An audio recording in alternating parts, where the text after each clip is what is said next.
and then finally forensic pathology.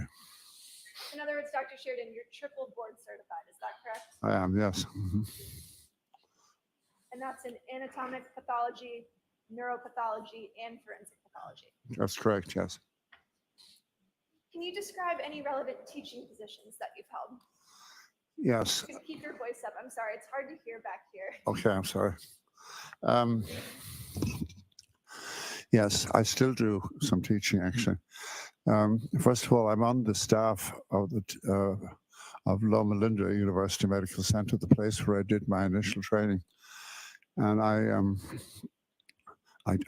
give lectures on a regular basis there to the pathology residents, like I used to be myself. Then in addition to that, for a long time, for about 20 years actually, up until COVID, I was also giving annual, well, no, actually twice a year, courses on forensics at the University of California, Riverside Extension, as it's called. And I did that for, as I said, essentially 20 years, I think. But that stopped with COVID. So I haven't been doing that since the beginning of COVID epidemic. I've also given annual lectures, or not lectures, but courses, 3-day courses, to the California Criminalistic Institute, which is part of the forensic system in California. And then in addition to that, I was associated with another university for a while, but that sort of gradually elapsed. And that's basically it. I give occasional lectures at, well, actually at least once a year at various other places, just individual lectures. I'm a visiting lecturer, in other words, and at community colleges and even high schools, actually. And then I forgot to mention one more thing. For 2 years, I was a visiting professor at a university in China, in what's called Hangzhou, I don't know if I pronounced it correctly even to this day, but Hangzhou, Hanzhou, whatever, HOU. It's a big city in China anyway, somewhere. And I was there for 2 years, on two different years, I mean, giving courses on forensic pathology. And Dr. Sheridan, are you a member of any academic or professional societies? Of societies? Yes, I've been a member, although I've let it lapse recently intentionally, but I've been a member of the National Association of Medical Examiners for many years. I'm also a member of the American Academy for the Advancement of Science, and also the American Forensic Institute, or the AAFS, American Academy of Forensic Science. I'm also a member there. And have you authored any peer-reviewed articles or publications in the areas of forensic pathology or neuropathology? Yes, but not recently. When I was working, I was too busy to publish. But yes, I did author a few papers earlier on in my career. One of which it wasn't really neuropathology, but it was urology more than, well, it was actually neuropharmacology. And then I did author another paper on that was related to my forensic pathology work on organ donation, organ and tissue donation for transplantation. Those are the two main ones, but there were a couple of other lesser papers. Can you describe your duties as the Chief Medical Examiner of San Bernardino County? Yes, as Chief Medical Examiner, I had some administrative responsibilities. Fortunately, not too many, because there were other people to do it. But most of my responsibility there was supervising the medical part of the coroner's office. In other words, the autopsy section. And I was supervising other pathologists, but I was also working full-time doing autopsies myself. So I spent most of my time actually performing autopsies. But I did have, as I said, administrative roles and the role of supervising colleagues. And of course, as a medical examiner, as a forensic pathologist, I frequently had to testify in court, rather like I'm doing now. So that was another part of my duty. And And during the course of your professional experience, approximately how many autopsies do you believe you've conducted? It's between 12 and 13,000. I think it's closer to 13,000. And have you qualified as an expert in the areas of forensic pathology, neuropathology, and anatomic? In courts, yes. Yes, well over 400 times. How many was that? Over 400. And did you review materials related to this case in furtherance of coming to an opinion and conclusion about Mr. O'Keefe's injuries? Yes, I did. I reviewed quite a lot of materials. What did you review? Okay, I reviewed the autopsy report on this case. Along with that, there was the neuropathology report, which was separate. There was a toxicology report. There were autopsy photographs. These were all of primary importance to me, all these things.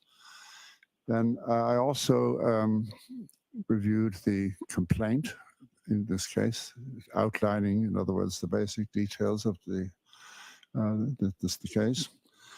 I reviewed photographs taken at the scene of death of Mr. O'Keefe, photographs of the vehicle that was allegedly involved in his death, photographs of the decedent himself before the autopsy, while he was at the hospital, at Good Samaritan Hospital. Then there was also some videos of the scene of death. I also saw the death certificate, a document by CERT, S-E-R-T, police reports from Canton Police Department. Am I missing anything out? I don't think so. Your Honor, permission to publish what's been previously marked as Exhibit 19. Sure. Dr. Sheridan, is this one of the photographs that you reviewed in reaching your opinions and conclusions in this case? Yes, it is. Could you describe the injuries that you see in this photograph? These injuries that you're looking at here on the arm are abrasions, which are friction injuries, basically. We classify them under the general category of blunt force injury, but these particular ones are abrasions. Abrasions being where the outer layer of the skin, the epidermis as it's called, has been scraped off. These are friction injuries, essentially. And based on your review of the information discussed earlier, can you tell, as well as your review of these photographs, can you tell whether these injuries were sustained before or after death? These injuries were sustained before death. We call them ante-mortem, A-N-T-E, mortem meaning before death. And that's based primarily on their color. And you have to take other things into consideration, but that's the basics of it. If these had been post-mortem, they would have a more yellowish, orange color, usually yellow. In your professional opinion, based on a reasonable degree of scientific certainty, are those injuries consistent with being struck by a vehicle while holding a drinking glass? Objection. Sustained. May we approach, Your Honor? Sure.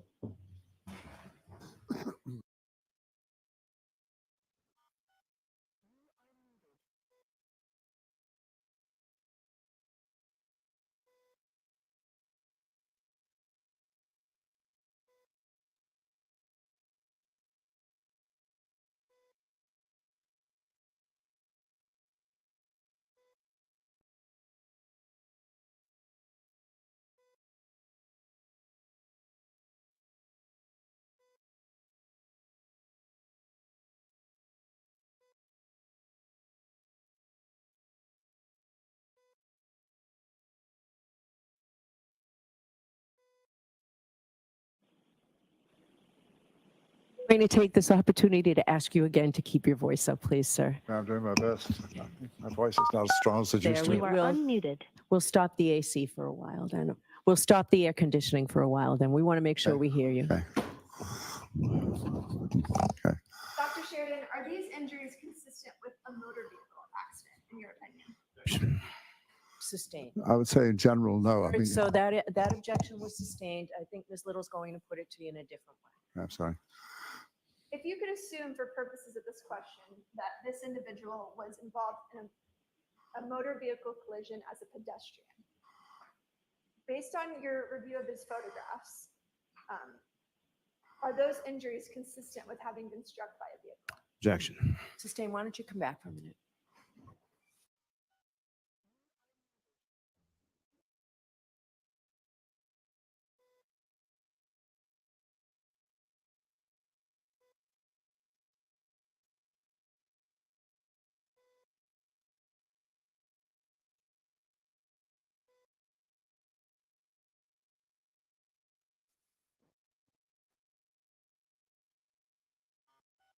You are unmuted.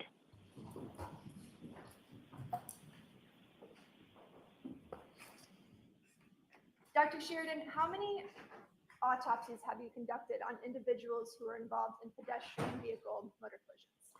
Involved in what pedestrian vehicle? Yes. Versus, yeah, well over 100.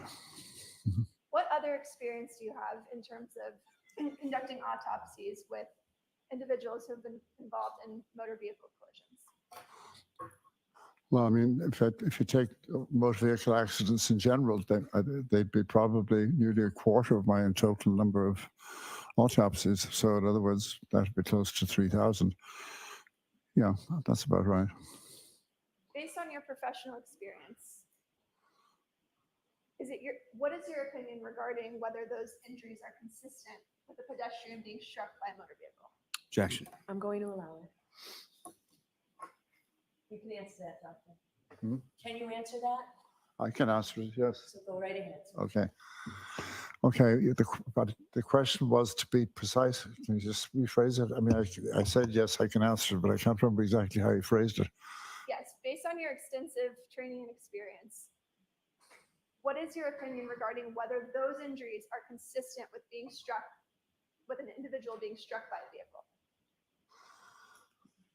If you mean struck in that part of the body, on the arm, like Yes. directly, I would say no, it doesn't look like that at all. Mhm. And can you explain that? Well, if you're hit by a vehicle, whichever part of your body is hit, if it's a significant impact at all, you're going to get bruising, and we don't have any bruising here.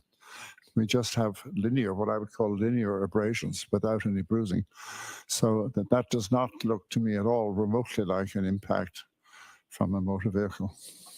What would you expect to see if an individual's arm were struck by the rear of a motor vehicle? Well, as I just said a second ago, primarily a lot of bruising, and that's what we don't see here. You might see, well, depending on the circumstances, you might see other things like a fracture or fractures, but you would at least expect bruising. In your professional opinion, based on your many years of experience, have you conducted any autopsies involving individuals who were involved in any sort of animal attack? Animal attacks in general, yes, quite a few actually. Well, when I say quite a few, it's not an enormously common event, but I've done probably at least a dozen or so involving deaths where an animal was involved one way or another. Have you conducted any autopsies in which any individual was attacked by a dog? Yes, I have a few. Can you describe that for the jury? Well, I'd have to just refresh my memory out of the blue here. But first of all, I had a number of cases, 3 or 4, I think, over the years involving children, was primarily children who were killed by feral dogs. And the dogs attacked the kid and killed them. So I had that a few times. But then I've also had cases where an animal or a dog particularly was involved, but wasn't the actual cause of death, so to speak, but they were involved in something that was happening and left some traces of their activity in the form of bite marks or scratch marks. In your professional opinion, are those injuries consistent with an animal attack? Are they consistent with what? An animal attack. I would say they are, yes. I'm not 100% sure about this, but my initial reaction when I saw this photograph was that it was probably an animal, or and most likely I would say a dog. scrape marks with the paws, and possibly also a bite mark or from the teeth as well. Possibly. I'm not 100% sure. I didn't get a chance to analyze it right there on the spot, so to speak. But my basic impression is that these were consistent with marks caused by, say, a dog using his paws or claws, if you want to put it that way, and possibly the teeth as well. And if there's a pointer up there, would it be possible to direct the jury to the injuries that you're referring to on the screen? There should be a little laser pointer up there, I believe. I don't know that I see one. Is it on the desk? It's not there. May I approach, Your Honor? Sure. Okay. Using the laser pointer, could you indicate the injuries that you believe you just testified are consistent with scratch marks? Actually, in a sense, they're all consistent with scratch marks in the sort of the more generic sense of their, whether it's the paws or the teeth, they're going across the skin rather than going straight into it. So they're all of these marks are generally consistent with, if you want to call them scratch marks. So I don't know if this will work on the screen, but you basically got what looks like there's one pair there with possibly a third one, one in the middle. There are two very clear parallel marks there with another one fainter in the center. Then you have, going closer to the elbow, you've got another 2 or 3, whichever way you look at that. At the elbow itself, you have, that part of the elbow there is what I would think is the most likely candidate here for a bite mark, because it has something of the configuration of the outline of teeth. And then the ones on the forearm are a little bit less obvious, but they're still consistent in general with, I would say, claw marks or maybe from the teeth. Dr. Sheridan, if you assume that the decedent was standing with his arm extended in this manner, and he was struck with the rear taillight of a 7,000-pound Lexus only on the arm, such that it spun him around and propelled him 30 feet, do you have an opinion as to whether or not these arm injuries are consistent with that scenario? Objection. All right, I'll see you at sidebar.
Rise to the code, please.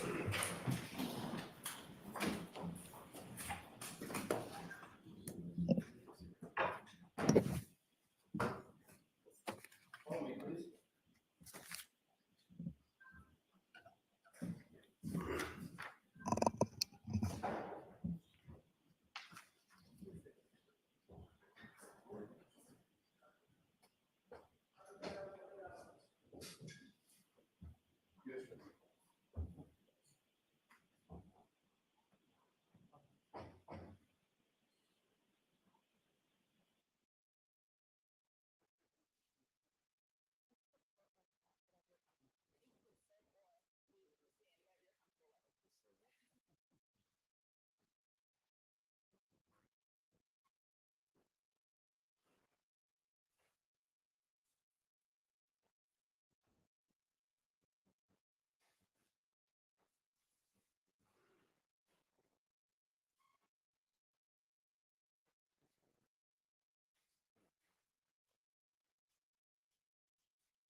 So I'll see counsel.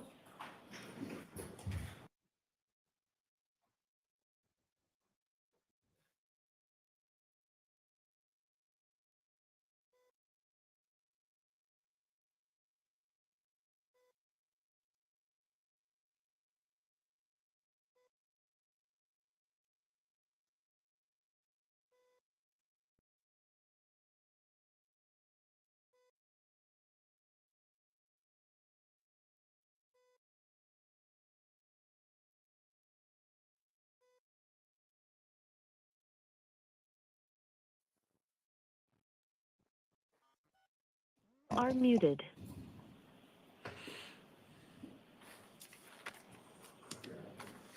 Jimmy, I'll look at this.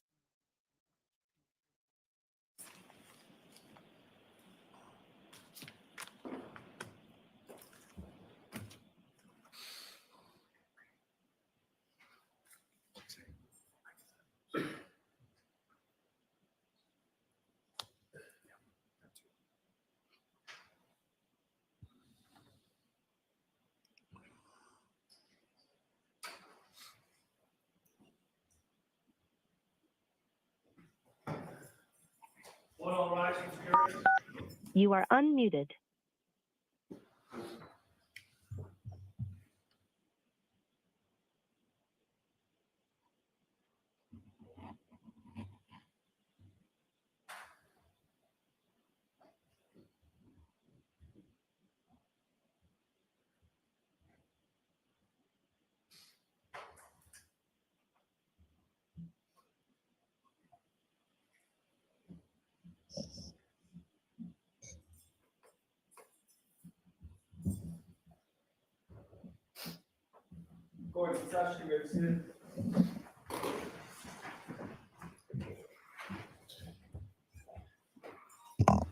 All right, go right ahead, Miss Little, in a loud voice. Thank you. And Dr. Sheridan, I'll ask you to also just keep your voice up for this question.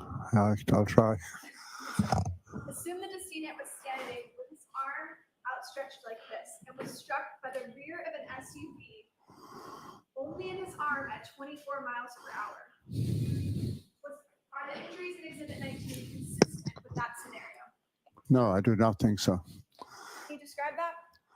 Well, as I think I've already mentioned before, one thing that's not there that should be there, given that idea, that scenario, is there should be bruising, at least bruising, if not perhaps even more than that, but bruising for sure. Secondly, the appearance of these injuries, their pattern, if you want to just call it that, the way they're distributed doesn't seem to fit the idea of the rear of a vehicle being the impacting object. And at 24 miles per hour, would you expect to see fractures or breaks in the arm? You could do. There'd be other factors involved as to depending. It would depend on a lot of things, but it's possible. Yeah. I'd like to direct your attention to the injury that Mr. O'Keefe sustained to his head. Do you recall that injury? To the head. To the head. Yes. Yes. Mm-hmm. Can you describe that injury for the jury? Well, there were a few minor injuries on the face, but the major injury, and indeed the main cause of death, was an impact to the back of the head, slightly to the right of the midline of the back of the head, and where there was a laceration. A laceration is another type of blunt force trauma, but this is a laceration is where the skin is actually opened up or it's split, so you get bleeding from a laceration. So there was a laceration, as I said, in the back of the scalp, in what's called the occipital area, and beneath that, when the skin was moved away as part of the autopsy, there was extensive bruising, hemorrhage, in other words, in the scalp at that same point. There was a fracture that started at that point in the skull, but traveled all the way forward to the frontal areas of the skull. So you have the impact. The impact site is clear because, as I said, you got the laceration. That's where the impact was. So you have that the impact with the scalp hemorrhage there, and the skull fractures. Then the brain itself It had injuries, significant injuries. First of all, there was bleeding on the surface of the brain. And that's very common in situations like this. But in addition to that, there were extensive bruises, contusions is the real word actually, but they are essentially bruises of the brain substance itself. And that they were in several different parts of the brain, including the frontal areas, which are near the forehead, and also the temporal, which are towards the side, more or less. And then there was also hemorrhage deep inside the brain, in the ventricles, which are open areas in the center of the brain. All of these things were described in the neuropathology report, and you can see them in the photographs that were part of the neuropathology report as well as the autopsy. As a result of, I should say, the injury to the brain began to swell, and that's what it usually does after major trauma. And as a result of the swelling, you had what's called herniation, where the brain, if you want to think of it this way, the brain is trying to expand, but it can't because the skull is around it. So it begins to put pressure, pushing, especially downwards towards the top of the spinal cord. And eventually, as happened in this case, it's quite clear from the photographs, the brain herniated downwards, the brainstem particularly herniated downwards, and this would have been the final straw, so to speak. That's what would lead to respiratory failure and death. So this was a fatal injury for certain. And what impact would that type of injury have had on the individual after sustaining it? Yeah, once this injury occurred, once this impact occurred, Mr. O'Keefe would have been unconscious. He would still be capable of breathing for a while until that brain swelling took over and pushed the brainstem down. But he would immediately from the point of impact, he would have been unconscious for sure. Would he have been able to stand up, move, or walk? No, he would have been unconscious completely. Do you have any opinion regarding whether that injury is consistent with having been struck on the ground on dirt or grass? I'm sorry, I didn't quite get the question. I'll rephrase it. That was a poorly worded question. Is that injury consistent with striking dirt or grass? Like, for example, falling onto grass? Yes. No, I don't think so. If there's a fall involved here, and there could be, it would be onto a hard surface. But the grass, and as I understand from all the material I reviewed, there was also some snow, and so that might even cushion the impact even a little bit more. But even without the snow, grass is basically too soft for somebody falling and hitting their head on it to get the injuries I've just described. In addition to focusing on the injuries that were present, what significance do you place on the absence of injuries in conducting an autopsy? What significance do I put on what? In addition to focusing on the injuries that are present, what significance do you place on the absence of injuries when conducting an autopsy? Well, as you put it there, it's a rather general question, but I mean, when you're doing an autopsy, you obviously want to see what is there and what's not, and everything can be relevant, including absent things. Now, in this particular case, there are a number of features of things that are absent that are important. I've already alluded to one, and that is on the arm. If that was an impact from a vehicle, I would expect bruising. But do you want me to continue? Yes. Yeah. But if Mr. O'Keefe was struck with,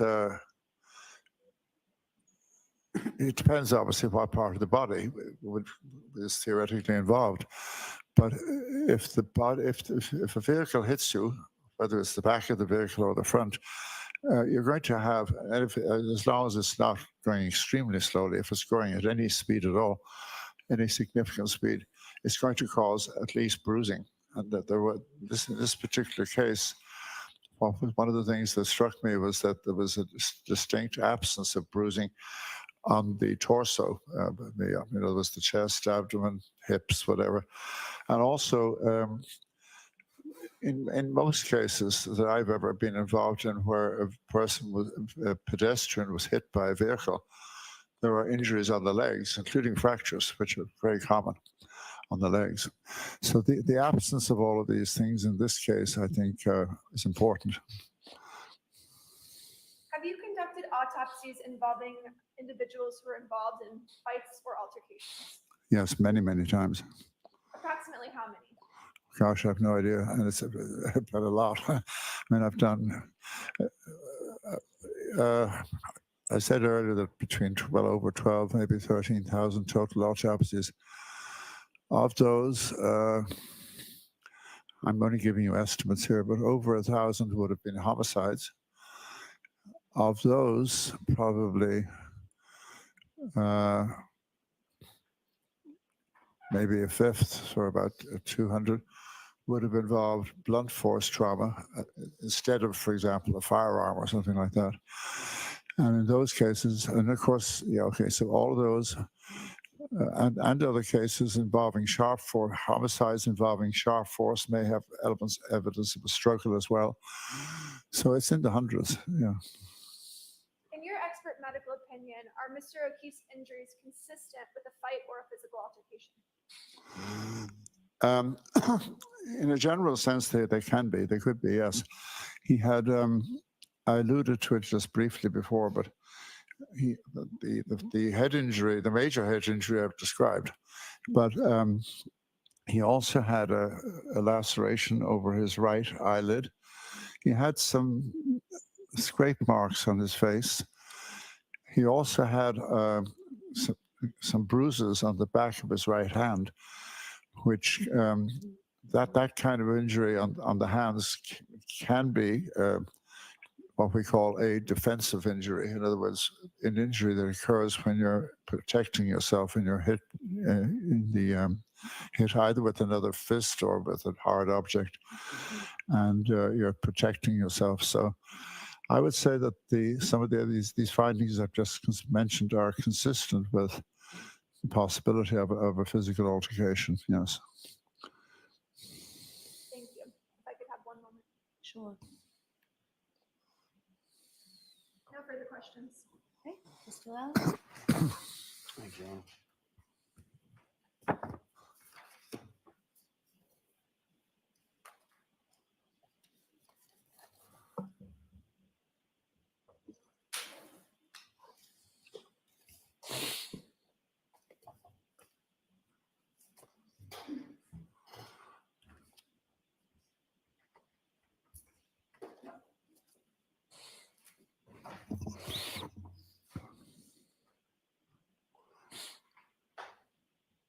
Good morning, Doctor. Good morning. Injuries that you were just testifying about with regard to Mr. O'Keefe, they were on his right knee, his right arm, as well as the back right side of his head. Is that correct? Yes, I forgot to mention the knee, but yes, there were injuries in those places, yes. And understandable, but this isn't an autopsy you performed yourself, correct? I did not perform myself, no. You never saw the body. You're looking at photographs and reports, correct? Yeah, I'm going by the photographs and the autopsy report, yes. And contained within the materials that you reviewed, did you ever look at Mr. O'Keefe's medical records from the Good Samaritan? Look at whose medical records, Mr. O'Keefe's? Yes. I looked at the medical records from Good Samaritan Hospital where he was pronounced dead, yes. Okay, so you did look at those as well? I did look at those, yeah. I thought I mentioned it earlier, maybe I forgot. Now,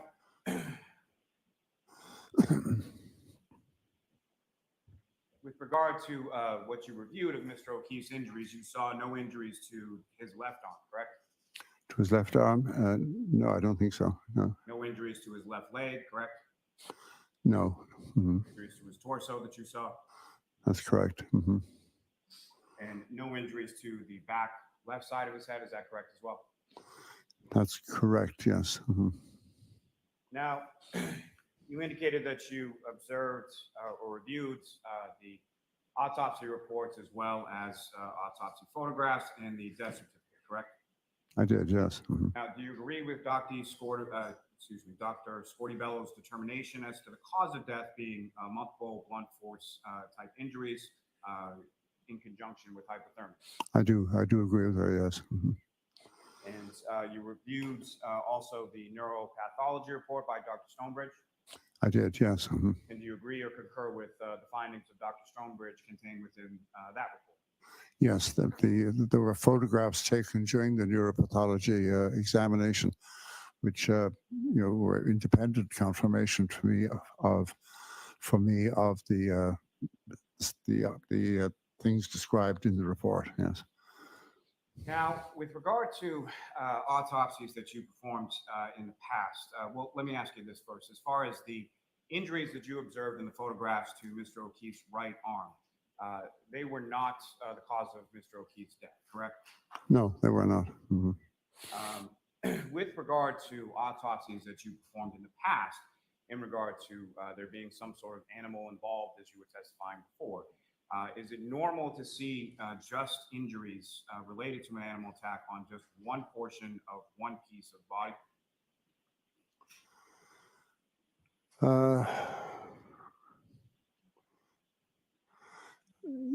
Yes, in a general way. I mean, as I mentioned, I think when I was answering the question about the cases I've done involving animals, I tried to divide them into two groups because there's an important difference.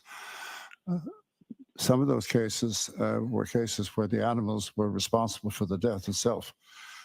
As I said, a bunch of feral dogs in one case, particularly that I remember. Another was a case where it wasn't a whole bunch of them, but there were two dogs, large dogs, and they killed the victims, children. So those individuals had multiple injuries, including deep bite marks that were fatal, particularly in the neck area. But they also had, and I'm stretching my memory a bit because it's a while since I did these cases, but I do have a general recollection that in in those cases, I should say, in addition to the fatal injuries, there were also some non-fatal sort of things like paw marks. And I can't remember the distribution though on the body. Can you remember as far as whether or not these injuries that you observed and not taking the child fatalities with the dog's maul, I'm presuming that those involved injuries to significant and extensive parts of the body. Is that correct?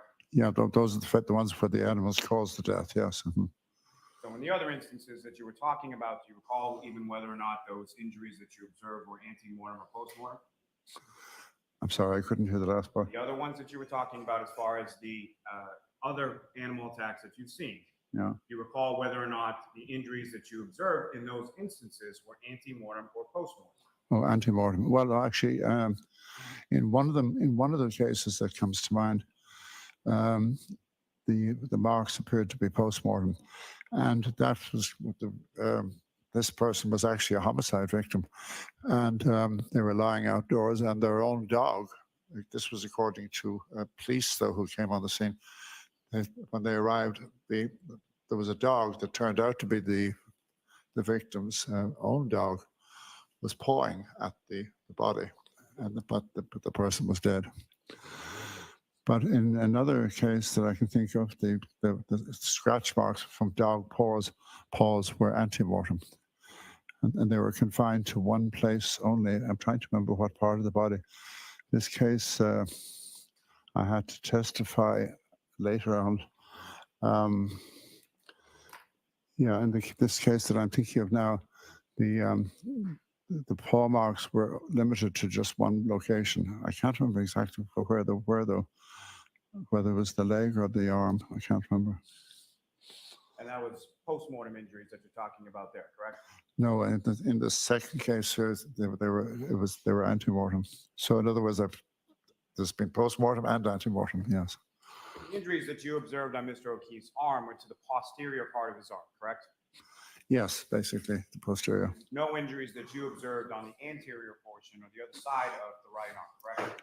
That's correct. Yes. No other injuries that you observed consistent with what you're talking about as far as an animal attack on any other part of Mr. O'Keefe's body, correct? That's correct. Yeah. Mm-hmm. And from what you observed in the reports and the photographs, you can't say definitively what type of animal, correct? That's correct. I can't. And you can't say even if it was an animal or was a dog, what breed of dog that was. Is that correct? No, but if I had to try, and if I said, Not asking you to try, sir. I'm just asking whether Okay. or not you can say whether or not that what breed of dog it was. no, I can't tell you what breed. No. You can't say whether or not those injuries were inflicted inside a house or outside of a house. Is that correct? Yeah, I have no idea. You can't say when they occurred, correct? Only that they were when he was still alive. Yeah, but other than that, no. And they are fresh looking. I mean, in this generally, so they look like they happened very shortly before death. And when you say short time, you're talking about hours, Minutes to hours, I would say. minutes to hours, but you can't. I mean, I'm talking just based on the injuries themselves alone, leaving anything else out. You can't time injuries as exactly as you might think from CSI or one of these television programs, but they are generally fresh for sure. And but just looking at those on their own, I would have to say minutes to hours, yes. Now, at some point, were you given or did you review any files from a lab at University of California, Davis? I'm not sure. In relation to what? So are you aware that the State Police Lab in Massachusetts swabbed areas of the sleeve on the right arm of Mr. O'Keefe and sent samples from that in the areas of where the injuries occurred on his right arm, and then sent that to a lab at UC Davis? Are you aware of that? I'm not sure that I remember that, no. And so you're equally unaware then that when that was tested, there was no canine DNA found from any of those swabbings in the area where the injuries that you're describing as scratch marks or bite marks occurred. I wasn't aware of that. I must have missed it. Are you aware of any sort of bite history or a specific animal at 34 Fairview being involved in attacks on other dogs? I'm sorry, I don't think I understood that question. Were you aware that there was a dog that resided at 34 Fairview Road? Am I aware that there was a dog there? Yes. I was informed there was, yes. Were you also informed that that dog, months later, after January 2022, was involved in an incident in which it attacked another dog? Humans intervened, and one of the humans was bit. No, I didn't know that. Were you aware that there were photographs of an actual bite mark from that actual dog months after January 29th? Were you shown any of that? No, I don't believe I was.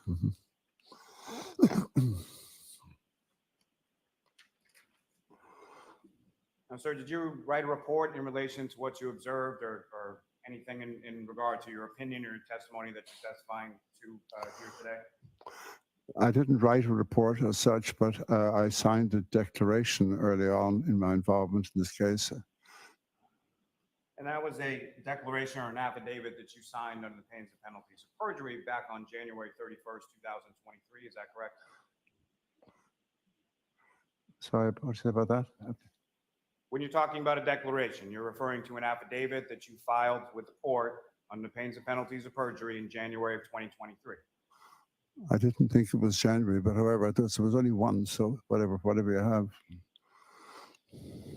Now, at any point in time were you made aware that there were microscopic pieces of the defendant's tail light as small as 1/16 of an inch by 1/16 of an inch that were found in Mr. O'Keefe's clothing? Objection. I'll allow it. That were found in Mr. O'Keefe's what? Mr. O'Keefe's shirts. I don't remember that specifically. And that those pieces were then found to be consistent with the defendant's tail light. Like I said, I don't remember that particular part. Were you ever shown any material indicating that there was DNA from the defendant's tail light housing that was consistent with Mr. O'Keefe? I asked about that myself, but I think the answer I got was no. Now, were you ever told about a piece of human hair that was found on the right rear quarter panel near the area where there was a dent on the back right of the defendant's vehicle? No, I don't remember that. So then you weren't also told that that was then sent out for mitochondrial DNA testing and it was consistent with that of Mr. O'Keefe to a degree of 99.895%. You talk about a hair sample now. Yeah. No, I didn't have that.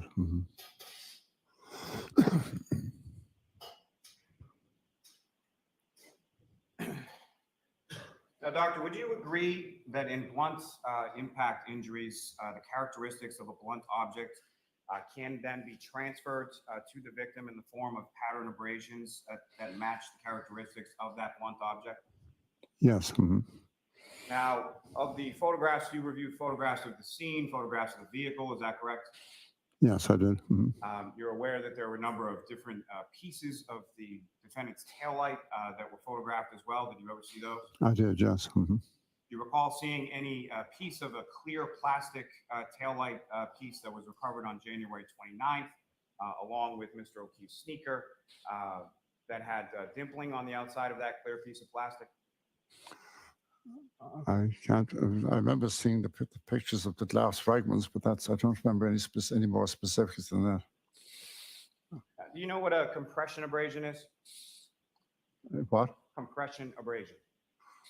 Yeah, although it's not a term we use all the time, but however, yes.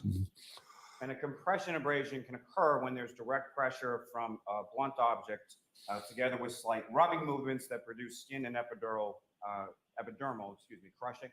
Is that correct? Yeah, you have to have some lateral movement as well, though, to get an abrasion.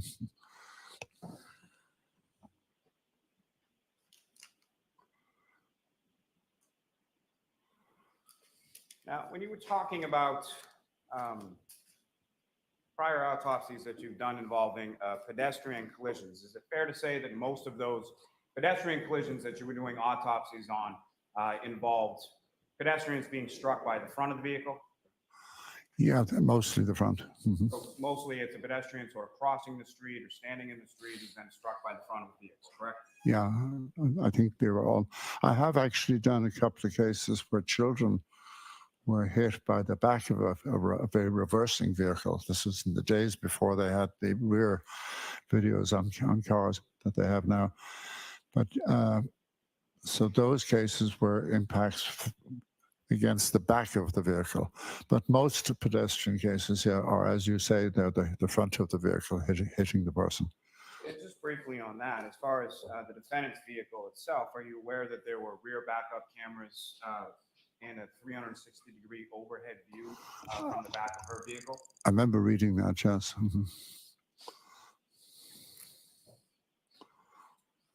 Now,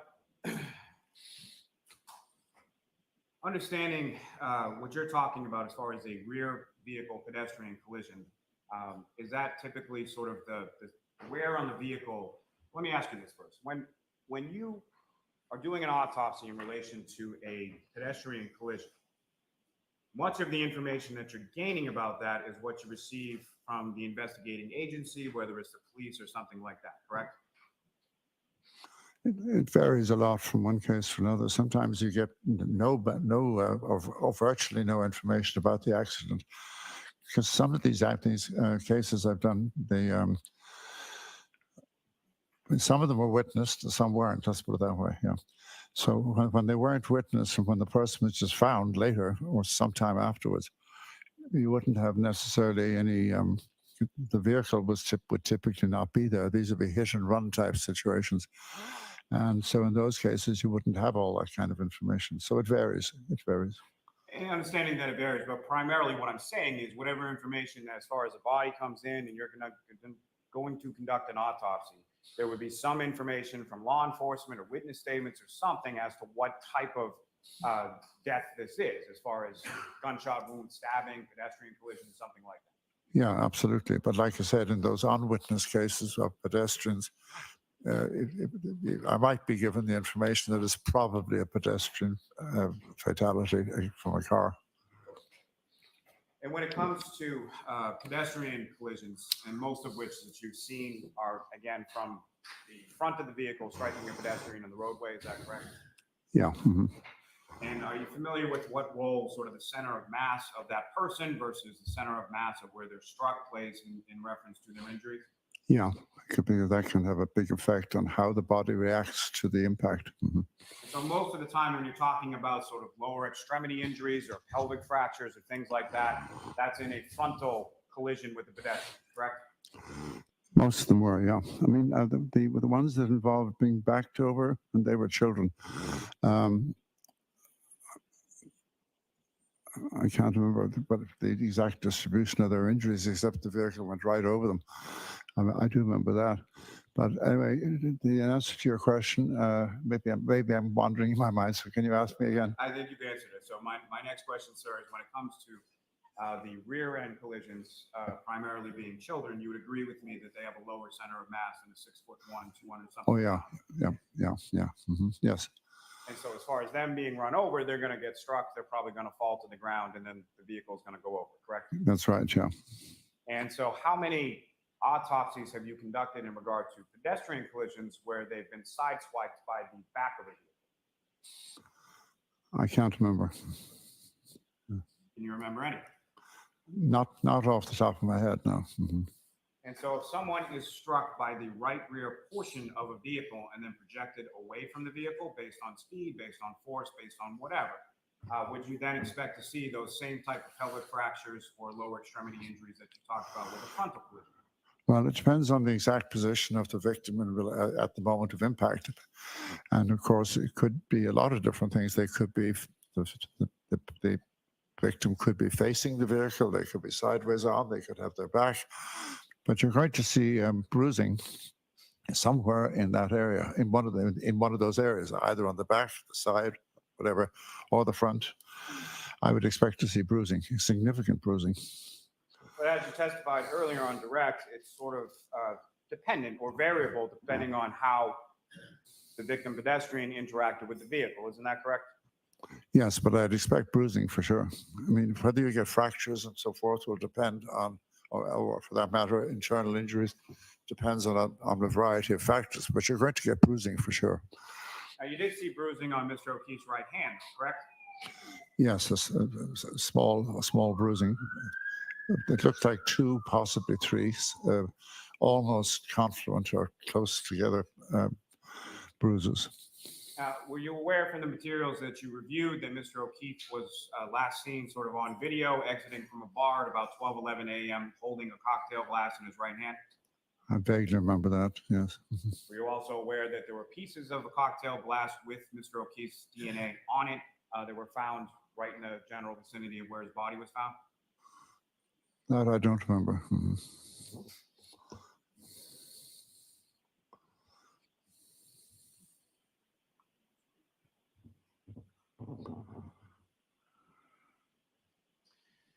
You talked about a couple of different patterns to the injuries that you observed on Mr. O'Keefe's right arm. So my question for you, doctor, is it your testimony that those, what you're terming as animal bites or scratches, were they caused at one time or multiple times, or how many times are we talking about?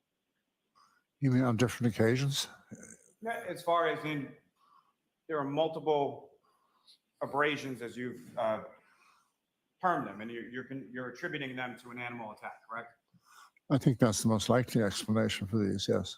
And so my question is, sir, is that from the dog or the animal or whatever it is scratching Mr. O'Keefe once, more than once, based on what you observed in Well, it's more than once. When I had the laser pointer here, I think I pointed to roughly, 1, 2, 3, 4 different areas. So it looks like, and you have, maybe there's an additional, the ones on the lower forearm, I should say, are harder to figure out. But it looks like 4, maybe 5 separate. 4 or 5 separate sort of swipes, whether they be with mouth or claws or whatever. Yeah, that's correct. And so is it your testimony that it's not possible that Mr. O'Keefe received that from some part of the motor vehicle, or a glass shattering, or shattering from a taillight, or any sort of metal pieces underneath contained within that taillight housing as far as his interaction with the vehicle? They don't look remotely like that to me. So it's not possible, is that correct? In my opinion, no.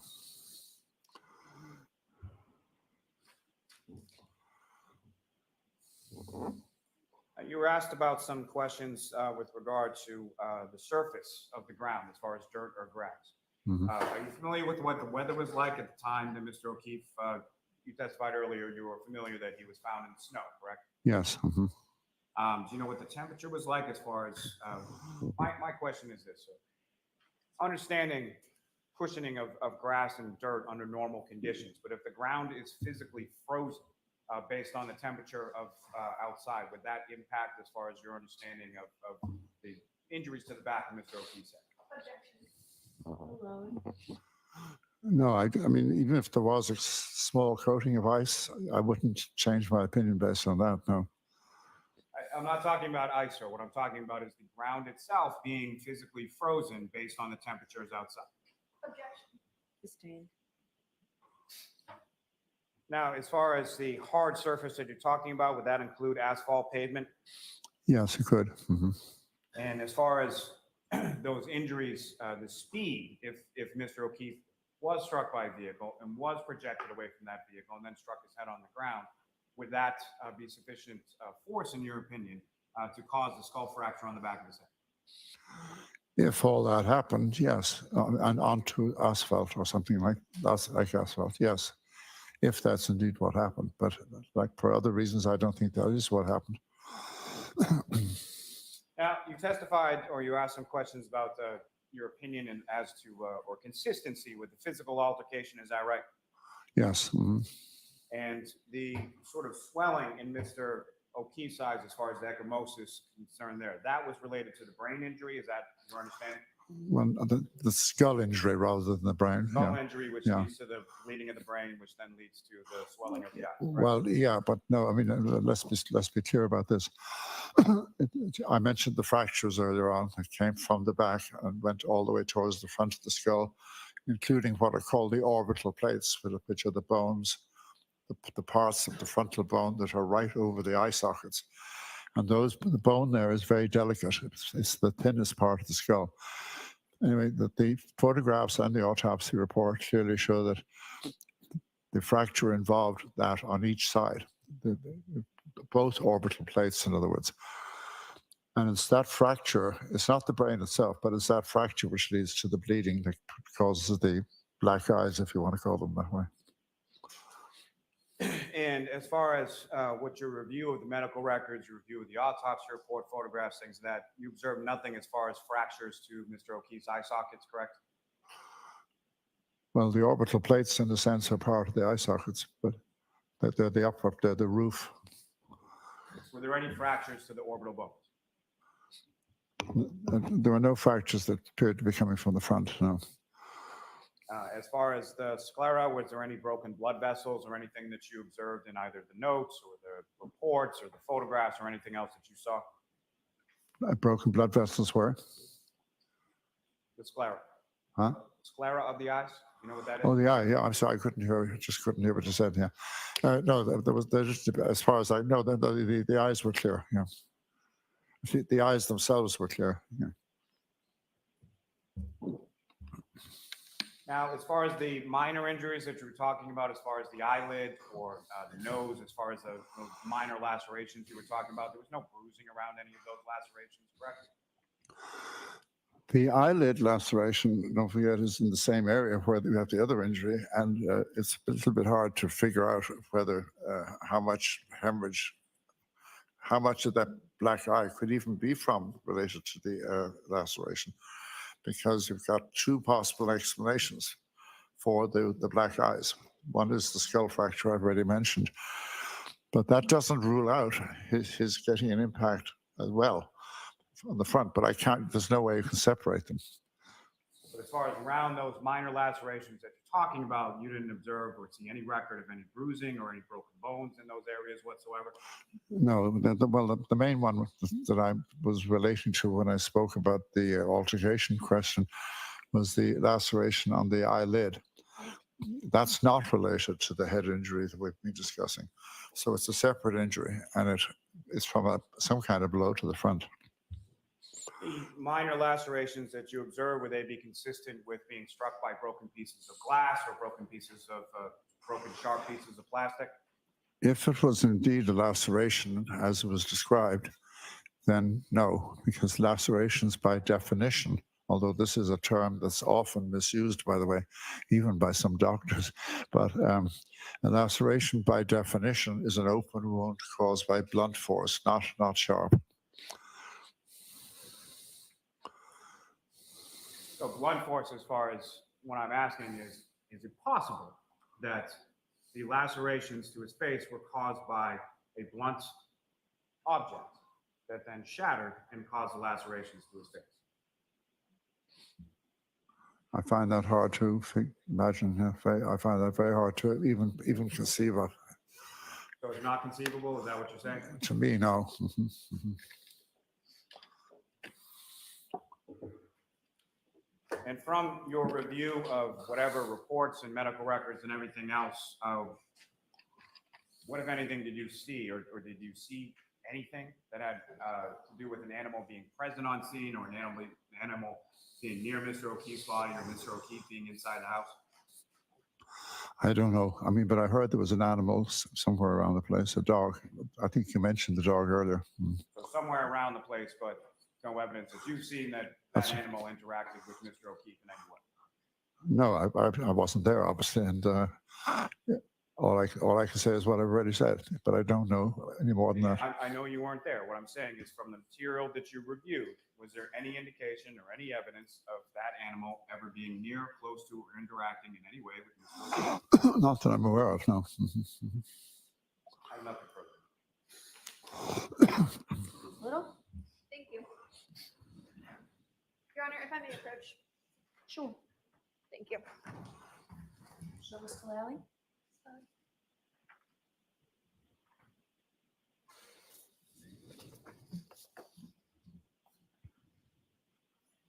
Dr. Sheridan, if you could just take a look at that photograph. Do you recognize that? Yes, I saw this photograph before. Yeah. Could you describe that photograph to the jury? It shows the decedent's knees taken from the right side, but you can see both knees. Mhm. Your Honor, permission to mark this and then publish it. Mark it, put it into evidence. Okay, is there any objection, Mr. Lally? No, Your Honor. Okay.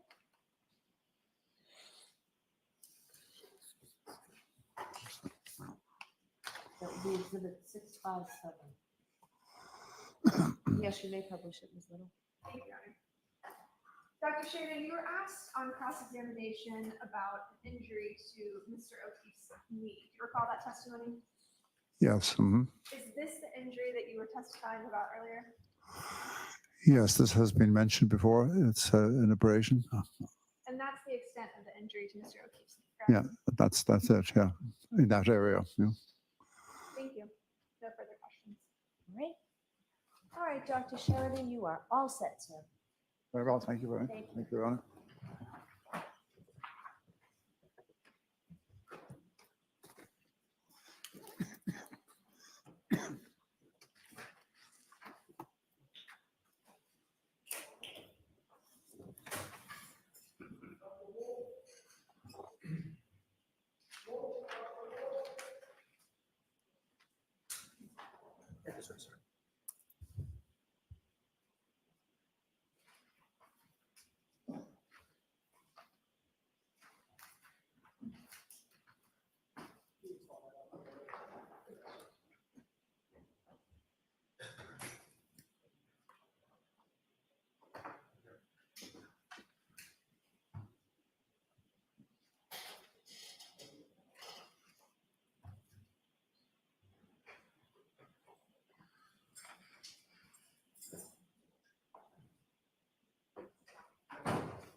Step right up and just watch your step for me.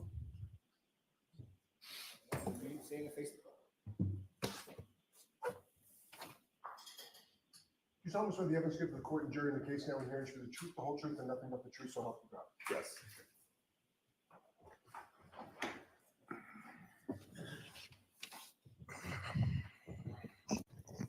All right, Mr. Jackson, whenever you're ready. Thank you, Your Honor. Doctor, could you state your full name and spell your last name for us, please? Daniel Michael Wolfe, last name spelled W-O-L-F-E. Dr. Wolf, what do you do for a living? I am the Director of Accident Reconstruction at a company known as ARCA, A-R-C-C-A. And what is ARCA exactly? So ARCA is a forensic engineering consulting firm. We have a variety of disciplines that include human factors, biomechanics, crashworthiness, accident reconstruction, just to name a few. Based on your title, it sounds like you're the director of the entire accident reconstruction format for ARCA, correct? That is correct. What sort of contracts does ARCA routinely engage in? So we do a lot of work in civil litigation. So we work with insurance carriers, law firms, but we also consult with and do projects with the federal government as well as the National Hockey League on player safety. So we're involved in a number of research projects as well. Is there other clientele that seeks out ARCA for accident reconstruction or biomechanics or human factors issues? In terms of beyond the parties that I just listed? You mentioned the U.S. Department of Defense. Yes, the military, yes, the Army. Tell me a little bit about the work that you've done for the Department of Defense. Well, that was before my time, but I'm aware of projects that dealt with working on vehicles that were over in the Middle East, where they basically designed energy absorbing seats because there was injuries when the vehicles were going over IEDs. Is ARCA known both nationally and internationally? Or is it recognized as a leader in accident reconstruction issues? Yes. As the director of accident reconstruction at ARCA, do you specialize in both accident reconstruction and the human factors that are associated with such reconstruction where necessary? Yes. Can you give me a synopsis of the professional discipline of what is accident reconstruction? I think a simple definition in my mind would be the application of physics, engineering science, and mathematics to collision events. I always like to think of it as if you open up a puzzle box and you dump the pieces out and you've got a bunch of pieces and you're trying to piece together the evidence to see how everything fits to get a clear picture. And what is the application of human factors to that process? So to give you an example of human factors in the field of accident reconstruction, so I do a lot of nighttime visibility and conspicuity work. So to give you an example of that, let's say a driver's driving down the road at night, there's a pedestrian that's crossing the road. So we want to have an understanding based upon that pedestrian's clothing, the headlights of the vehicle, any potential artificial lighting in the area. When does a driver recognize that individual on the roadway? And then we can also look at literature to have an understanding of how do drivers respond based upon the hazard they're presented with. So there's different response times depending on the hazard. So it's going to be different for a pedestrian crossing the roadway or a driver responding to a vehicle suddenly stopping in front of them. Dr. Wolf, as an accident reconstructionist, do you investigate and reconstruct both passenger vehicle issues, commercial vehicle issues, motor vehicle, pedestrian issues, all of the above? Yes, I see all types of accidents. And how long have you been doing this work with ARCA? A little over 7 years now. What education, training, and background qualifies you to perform the duties that you've just described for the jury? Back in 2012, I received a Bachelor of Science in Engineering from James Madison University, along with a minor in mathematics. Some of my courses while at JMU included courses in physics, statics, dynamics, kinematics, material science, along with your other engineering sciences. Subsequent to my undergraduate degree, I then went on to the University of Delaware to pursue my PhD in electrical and computer engineering with a concentration in electromagnetics and photonics. What additional training or experience do you have as it relates to accident reconstruction in addition to the formal education and the PhD? Certainly. So in addition to my undergraduate degree and my PhD, I've continued to take courses through Northwestern University in crash reconstruction. Some of those courses have included human factors, lighting. I've taken courses on electronic vehicle data, photogrammetry, three-dimensional laser scanning. So I've continued to take courses subsequent to graduating. Do you also hold any accreditations in terms of accident reconstruction? Yes, I'm accredited by an organization known as ACTAR, which is the Accreditation Commission for Traffic Accident Reconstruction. Are you trained in photogrammetry? Yes, sir. Is that to determine vehicle crash incidents or the circumstances surrounding them based on map scenes, evidence from photographs, things of that nature? Absolutely. So photogrammetry is the science of extracting information, if you will, out of photographs. So things dimensionally about an object spatially without ever actually physically seeing the object or inspecting it. So you don't have to be at the scene to effectively and scientifically reconstruct it to your satisfaction? No, not at all. And quite frankly, to be honest with you, in my world in civil litigation, oftentimes by the time a case comes across my desk, it's, the accident happened 5 years ago. Some I've even had 10 or 15 years ago. So getting access to the vehicle at that point, it's going to be a long shot. Doctor, are you a member of any professional societies? Yes. Describe those, please. So I'm a member of the Society of Automotive Engineers, SAE. I'm also a member of the National Association for Professional Accident Reconstructionists, the Optical Society of America, and also the Illuminating Engineering Society. How many cases would you say in your experience in your career have you reconstructed or attempted to reconstruct, either you or your team members? I don't actively track that. If I had to estimate at this point in my career, it would probably be well over 1,000. And how many of those 1,000, I know you'd have a number specific, but how many of those 1,000 would you say involved pedestrians as well? Several hundred. As I mentioned earlier, a great, excuse me, a great deal of my work is in the field of lighting and visibility. So there's a direct correlation between time of day and pedestrian incidents. We see a rise in the evening and night hours just due to drivers having a difficult ability to try to perceive and recognize individuals. So I certainly see a lot of pedestrian collisions in my casework. You've done testing or research as it relates to the kinematics and the interaction between pedestrians and vehicles. Absolutely. So we do a number of tests at ARCA to look at the interaction between pedestrians and vehicles.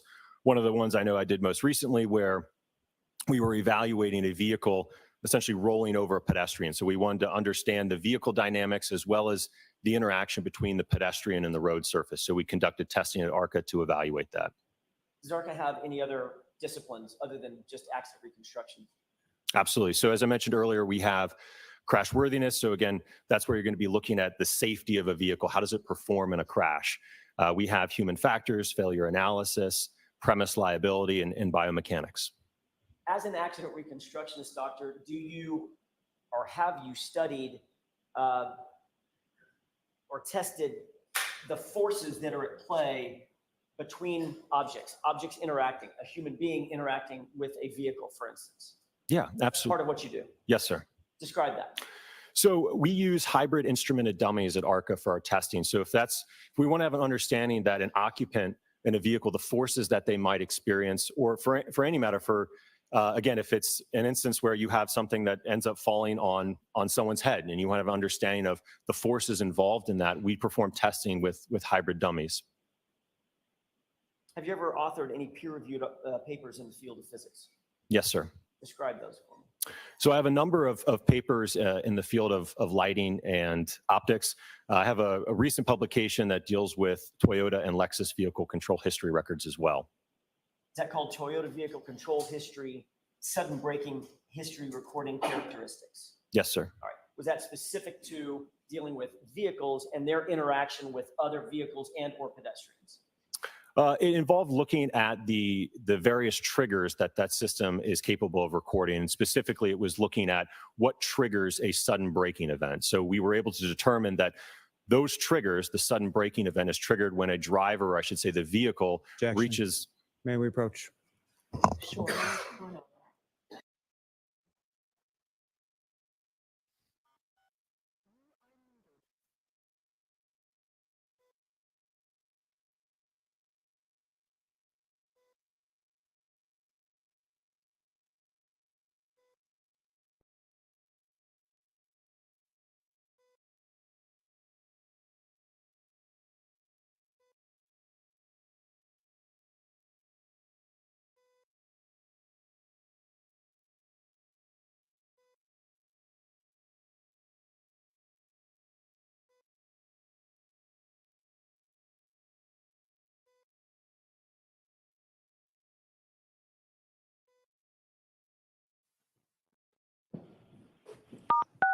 You are unmuted.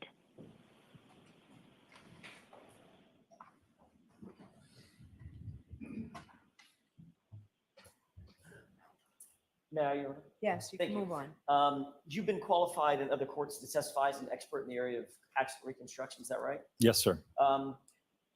You were not hired by the defense in this case, correct? That is correct. At the time you did your expert review, Dr. Wolf, and your consultation, you and I had never met.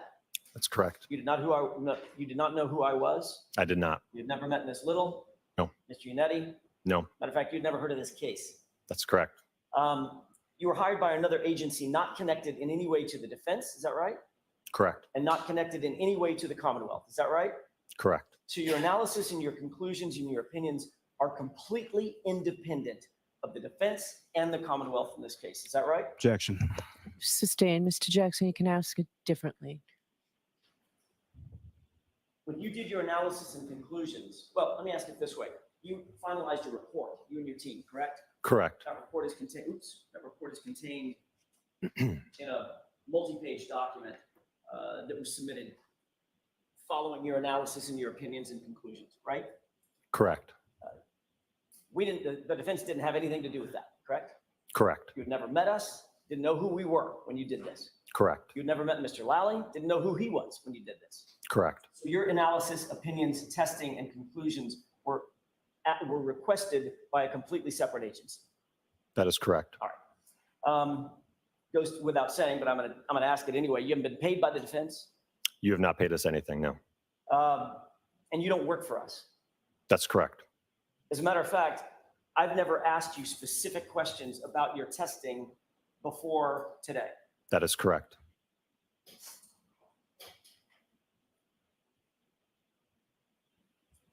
Your work product, the report that you provided, was provided both to the defense as well as the Commonwealth. Is that right?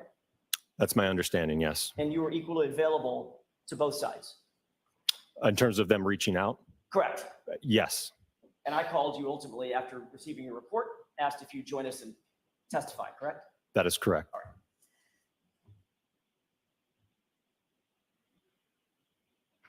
Were you and your team asked to undertake a review for purposes of accident reconstruction of the case that's now pending before the court? Yes, sir. Was your team asked to do this by the agency that ultimately retained you, not us? That's correct. Who at ARCA was assigned to the team who would ultimately undertake this job of accident reconstruction? It was myself, Dr. Andrew Rentschler, and Scott Klein. What was Dr. Rentschler's role in this case as it's distinguished from your role in the case? Certainly. So Dr. Rentschler is a biomechanical engineer, and ultimately he assessed whether or not there was a mechanism for the injuries of Mr. John O'Keefe. And what was your focus? If he's talking about the injuries to Mr. O'Keefe, what was your focus in your reconstruction and your analysis? I would simply say it was looking more at the damage to the vehicle. Okay, so in terms of your team and the responsibilities of each of the team members, you were more focused on the damage to the SUV. Dr. Rentschler was more focused on the injuries suffered by Mr. O'Keefe, correct? I think that's a fair characterization, although with the caveat that we worked together as a team. So we weren't isolated kind of in those areas, not speaking to each other. We certainly worked together on the analysis. Understood. Were you provided or did you review certain materials in furtherance of your consultation in this matter? Yes. What were you provided? We were provided photographs of the incident location. We were provided photographs of the Lexus. There were a couple of incident reports that we received. I could look at my report for the full list, but those So are the ones. You can go ahead and do that, Doctor. Do you have the report with you? Yes, sir. I have a copy of it. Is this faster? Sure. If you. May I? Sure.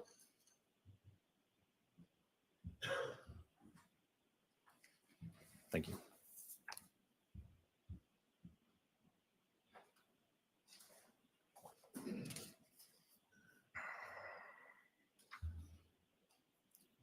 How many categories of materials were you provided? Provided, it would be approximately 10. Could you list those off for the jurors, please?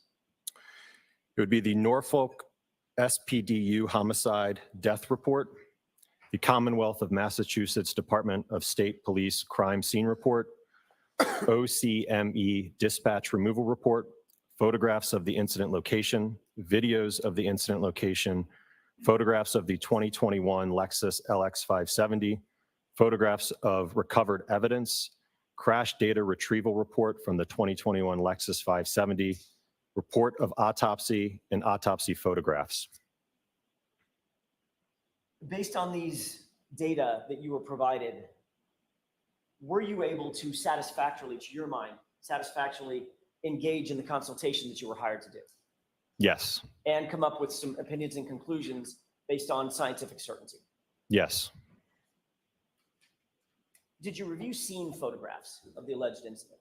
Yes, sir. What information were you able to glean or gather from your review of the photographs, from the scene specifically? So from those photographs, I was able to identify there was fragments of transparent red, clear plastic. There also appeared to be pieces of chrome and black plastic. I also observed what appeared to be glass fragments along with a black drinking straw. Did you also review some videos? Yes. That was out at the scene, maybe a leaf blower? Correct. It appeared to be daytime. Yes. Okay. What did you note about the photography at the scene of the items that were being photographed? Well, I think one thing that comes to mind is it was a little bit difficult to follow the evidence, so to speak. So typically, when I go out and do an inspection, especially of a fresh incident, let's say I've got a debris field or I've got tire marks, what I like to do is kind of step into the scene, if you will, where you take global perspective shots and then you step into a specific piece of evidence so that you can, at a later point in time, identify where that evidence is. I noted that in a lot of these photographs, I didn't see a whole lot of that stepping in. It was essentially just zoomed right into where that evidence is, but not really having a great understanding of where was it relative to all of the other evidence. Or when it got there? Correct. Based on your review of all the materials that you described for the court, did you get an understanding of what the Commonwealth's theory of the case is, specifically that Mr. O'Keefe was struck by the Lexus SUV? Objection. Sustained. Did you come to understand that the allegations before the court were that Mr. O'Keefe was struck by the vehicle? Objection. Sustained. Ask it differently, Mr. Jackson. Did you perform an accident reconstruction specifically focused on determining whether or not damage to the Lexus was consistent with hitting Mr. O'Keefe? Yes, I think that's a fair characterization. And reversing that, was your accident reconstruction also focused on whether or not the injuries to Mr. O'Keefe were the result of being hit by a vehicle? Yes. Okay.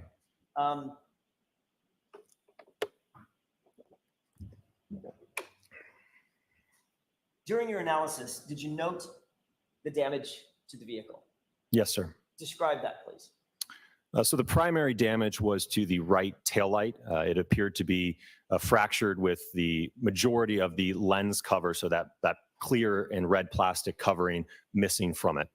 In addition to that, if you're looking at the back of the vehicle, to the left of that, in the area above there's also another tail lamp assembly on the lift gate. So above that assembly, there was a small dent along with some paint chips on the bumper, more so on the wraparound section as it kind of curves around to the right side of the vehicle.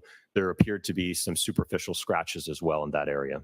Was there any other damage or deformation that you were able to glean from your review, the photogrammetry, damage to the Lexus, the bumpers, the panels, the quarter panel, the sheet metal, anything like that? No, the rest was remarkably intact. Is it common in vehicle pedestrian collisions that there is some sort of bumper displacement and or sheet metal deformation that's concomitant to that? Absolutely. Assuming a pedestrian is positioned in a normal upright position, you certainly would expect to see damage to the bumper. In a lot of cases, what happens is, the bumper is just clipped on. So again, the force of that impact will oftentimes cause the bumper to kind of become unmounted or unclipped. You certainly could see deformation to body paneling, such as the lift gate or the quarter panel as well. Is that especially true at higher speeds, meaning above 15 miles per hour or so? Oh, absolutely, yes. Was there any apparent damage to the Lexus that appeared consistent with any kind of pedestrian interaction that you saw? No, it was really confined to just the taillight, a very isolated portion of the vehicle. During your review and your investigation, did you note information concerning items that were supposedly found on the bumper? Yes. What was that? I believe it was noted there was 2 apparent glass fragments located on the top bumper cover. What's the significance of the presence of those items or the lack of materiality of those items in your view? Well, again, I think it's going back to the scene evidence. Again, we knew that there was glass fragments, what appeared to be from a drinking glass, at the scene of the alleged incident.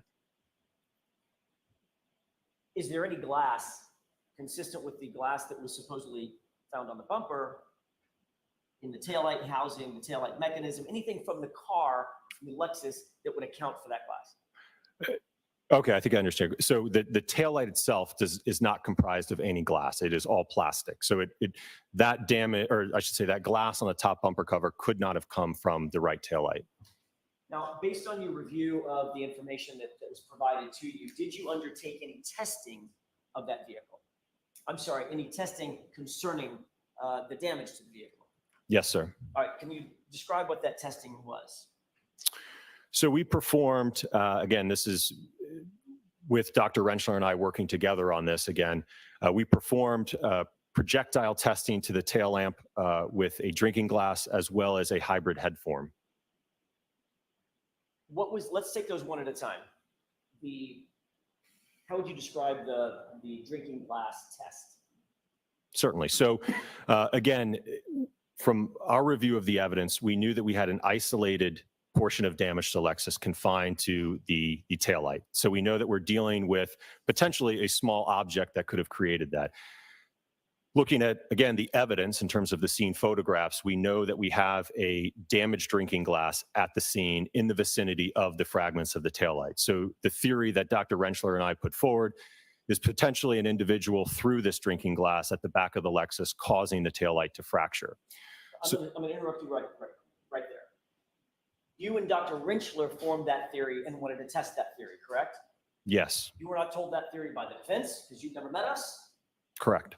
You were not told that theory by the Commonwealth. You've never met them, correct? Correct. Your theory was the product of simply having some facts extant in the data. You had a broken drinking glass, a broken taillight. Let's put them together and figure out if the drinking glass could be responsible for the taillight and vice versa. Absolutely, yes. And that was your determination of, well, we were given instructions to reconstruct this. Let's look at every single angle, correct? Absolutely. And I will note, as part of the engagement with the entity that retained us, we were asked not to do any outside research or investigation of the case. It was to be based solely on the evidence that we were provided. Okay. As a matter of fact, and importantly, while you were doing your testing, had you ever even heard of the Karen Reed case? No. So getting back to that testing, and I interrupted your flow, you were looking at whether or not the glass could have produced the damage to the rear taillight that you saw, correct? Correct. And what did you do in furtherance of making a determination about whether or not that was possible? Certainly. So myself and one of our lab technicians at ARCA, we designed and developed a pressurized air cannon. So it was capable of firing a projectile such as a drinking glass at the taillight. So it essentially, you can think of it kind of as a giant cannon, but it had a barrel, and then there was a valve that would open rapidly, and directly behind that was a pressurized vessel. And depending on the pressure, the PSI of that vessel, would determine essentially the speed at which that glass would be projected into the taillight. So you literally built a cannon? Yeah, it's pretty awesome. Pretty cool job.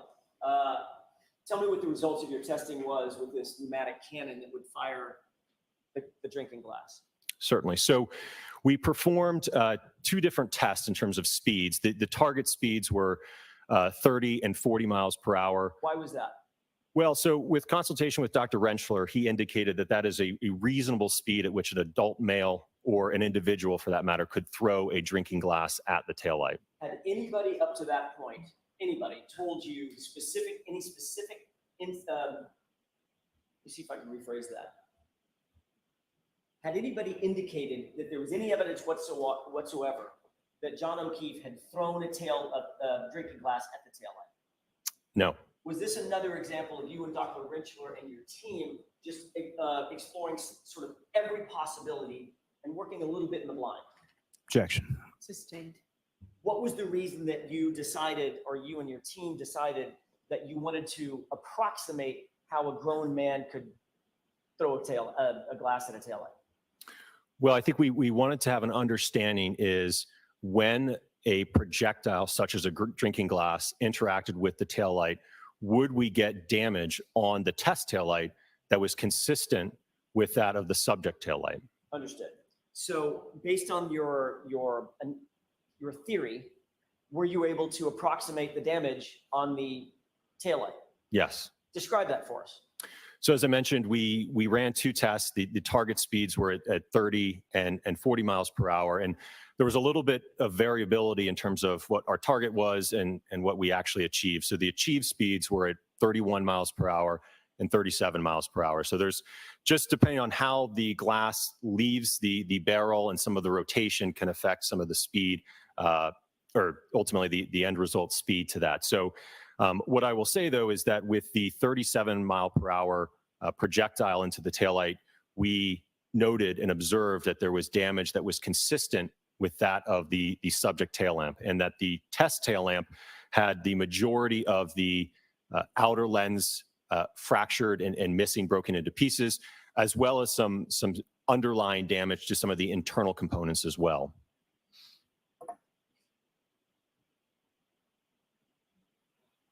Are you saying, well, let me ask a different question.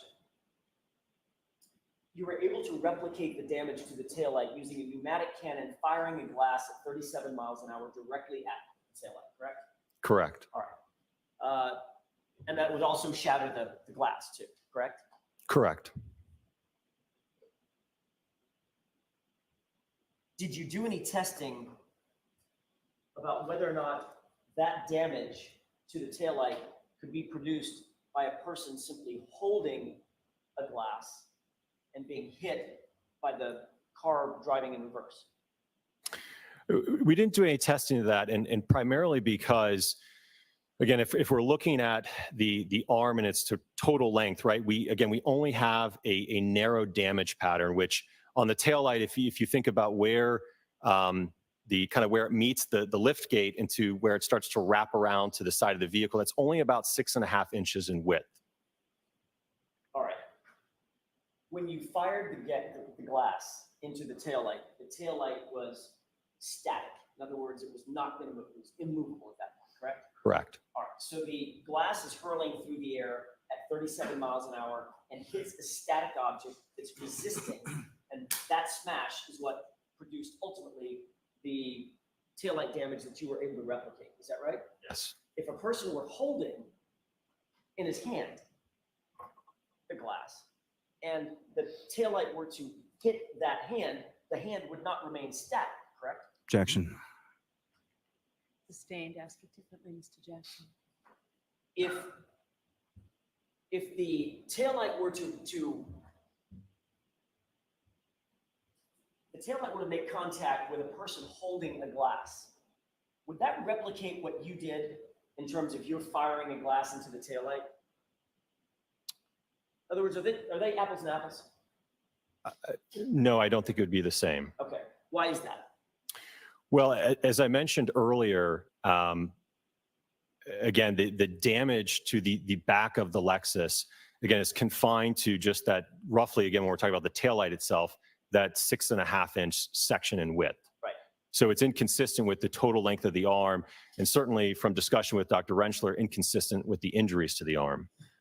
So given everything in your investigation was revealed concerning this testing, are you saying that the taillight was damaged by John O'Keefe holding a drinking glass that was hit by an SUV? Objection.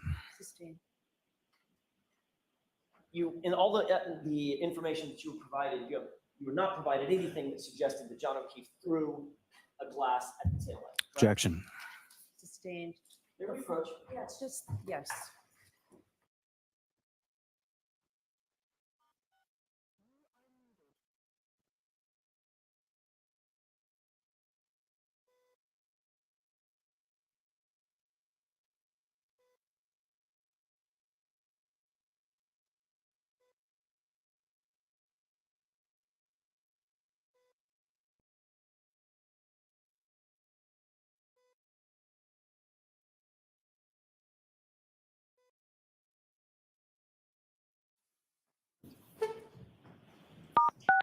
You are unmuted. May I? Yes. Thank you. What information, if any, were you provided that suggested that John O'Keefe threw a glass at the taillight? No information. What information, if any, were you provided that suggested that John O'Keefe may have had a pneumatic cannon with him that night? I'm not aware of any information regarding that. All right.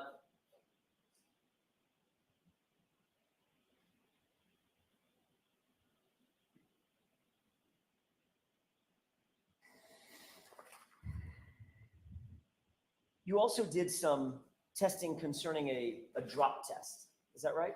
Correct. Tell us about that drop test testing.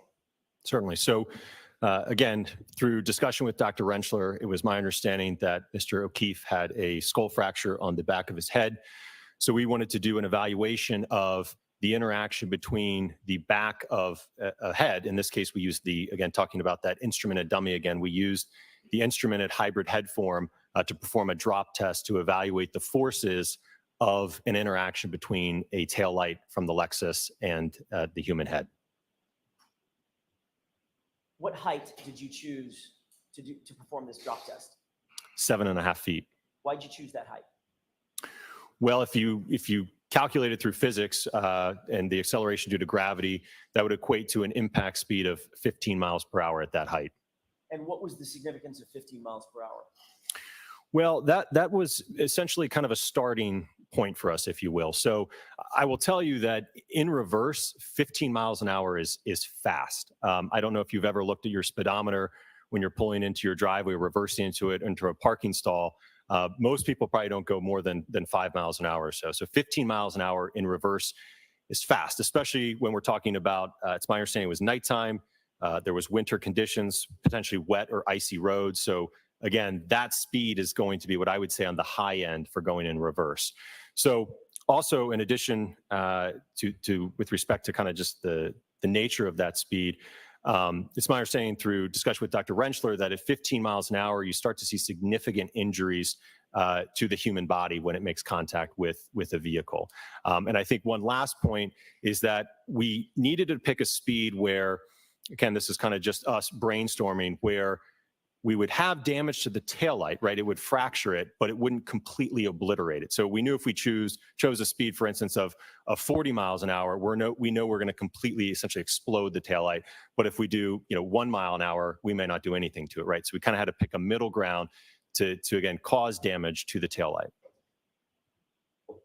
What was your conclusion with following that testing? What was your conclusion with regard to whether or not it was consistent or inconsistent with the damage to the truck, the taillight was consistent or inconsistent with making contact with John O'Keefe's head at or above 15 miles an hour? So strictly speaking to a damage perspective, the 15 mile an hour interaction between the hybrid head form and the test tail lamp produced significantly more damage than that of the subject vehicle. So that indicates that, again, the damage on the subject tail light was less than that of the test tail light. So if I were to ask you whether or not there would be more or less damage to the taillight if you increase the speed to 24 miles an hour, what is your conclusion? Well, you're talking about significantly more kinetic energy. So if you just think about it from, again, a kinetic energy standpoint, kinetic energy is equal to 1/2 times the mass and the velocity squared. So if you're squaring that velocity and you're going from 15 up to 24 miles per hour, you're going to get a significant amount of more energy associated with that. Probably, I could pull up my calculator, but you're probably looking at 2.5 more times energy than the 15 mile an hour test. Which means 2.5 more times the damage to the taillight? Certainly. Which you did not see in your review of the materials, correct? Correct. So what is your opinion or conclusion as to whether or not the damage to the taillight was caused by striking John O'Keefe's head? From a damage standpoint, it was inconsistent. I want to shift gears back to the injuries that you saw concerning Mr. O'Keefe's arm, his right arm. During the course of your investigation, did you look at photographs and investigate the injuries to his right arm? Yes, sir. What's the width of the taillight?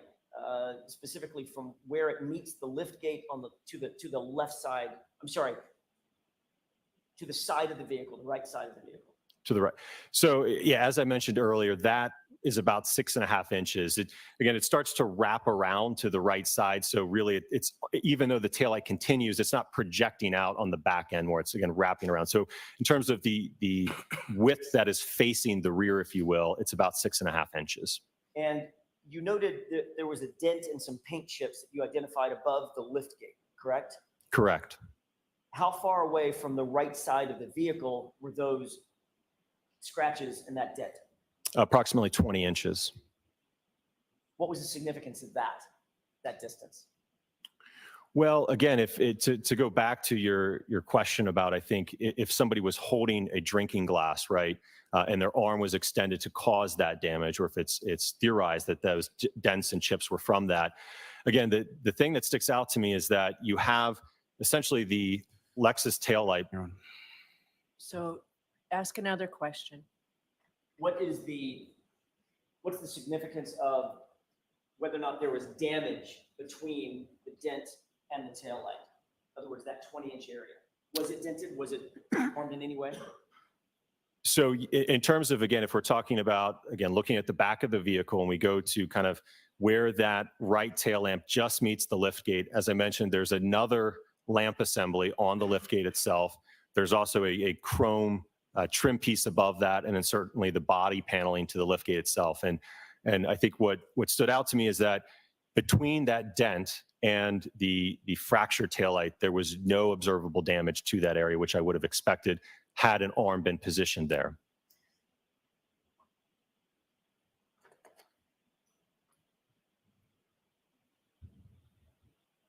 Can you calculate, or could you calculate, or did you calculate the amount of force that would be required to strike a person just only on the outstretched portion of his arm in order to project him a number of feet, for instance, 30 feet in one direction or another?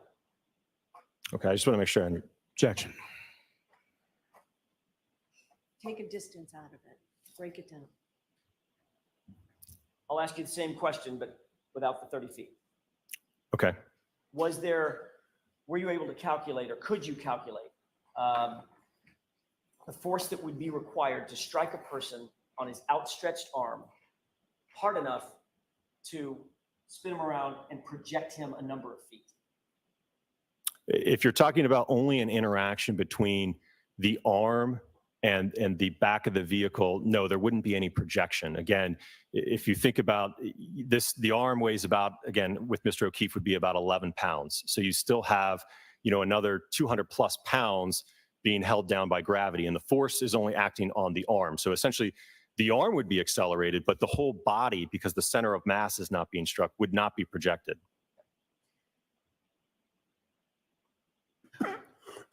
Is the absence of the damage that you described, the absence of damage that you described between the dent and the rest of the vehicle, with the exception of the taillight, is that consistent or inconsistent with striking an outstretched arm of a human being? Objection. I'll allow that. That would be inconsistent, in my opinion.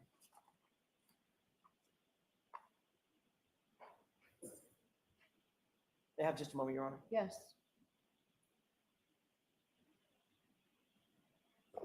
And what is your opinion, Doctor, as to the amount of damage that you would expect to see at 15 miles per hour or above on the taillight if, in fact, that vehicle were moving in reverse and were to strike something on a human body, for instance, an elbow or an arm? Objection. I'll allow that. I'm sorry, can you repeat the question? Probably not. Sorry. I'm trying. Physics, that's why.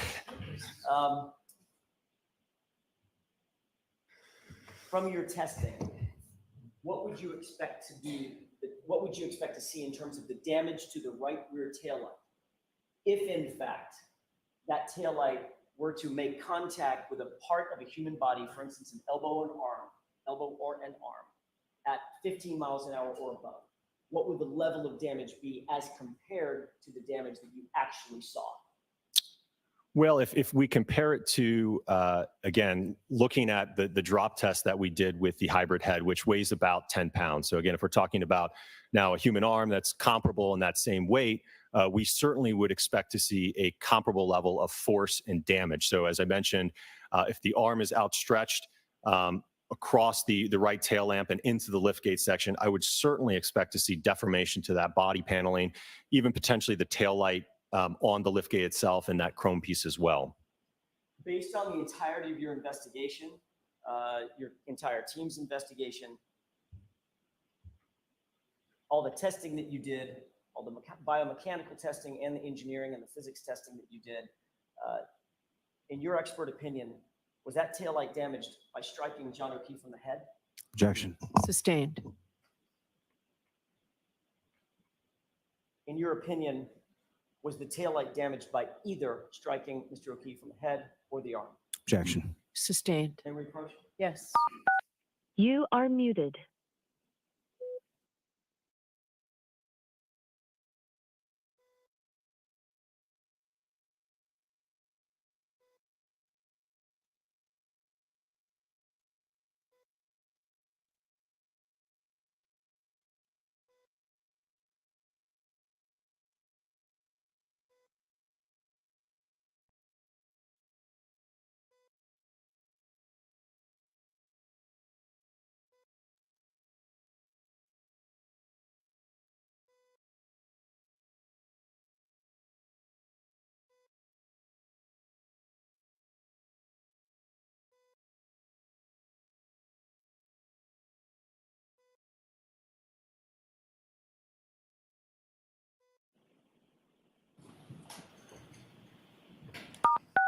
You are unmuted.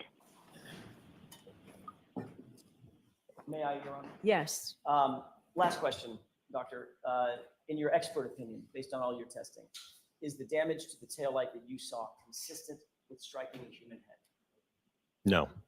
In your expert opinion, is the damage to the taillight consistent with striking a human arm? No. Thank you. That's all I have. All right, jurors, we will take our morning recess. All rise for the court, please. You are muted.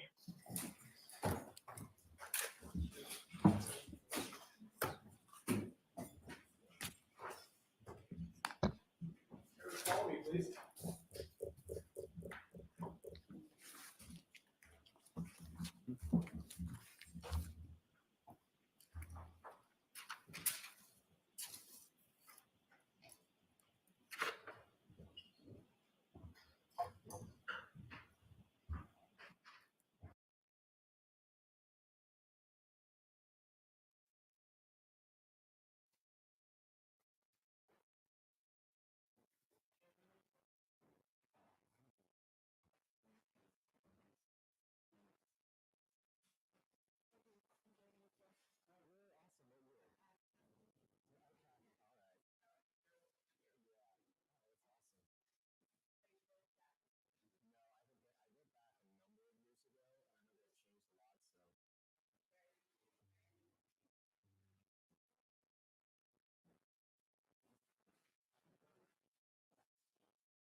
seated, court is in session.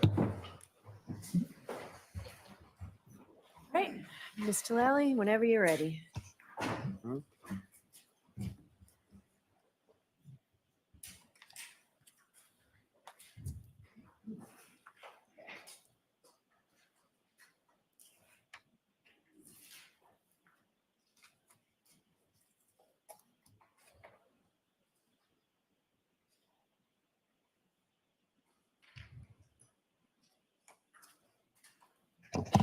Morning, sir. Good morning. Now, you in conjunction with, I'm sorry, Dr. Wenchler, is that correct? Dr. Rentschler, yes. So you in conjunction with Dr. Keep your voice up, Mr. Lally. Yes.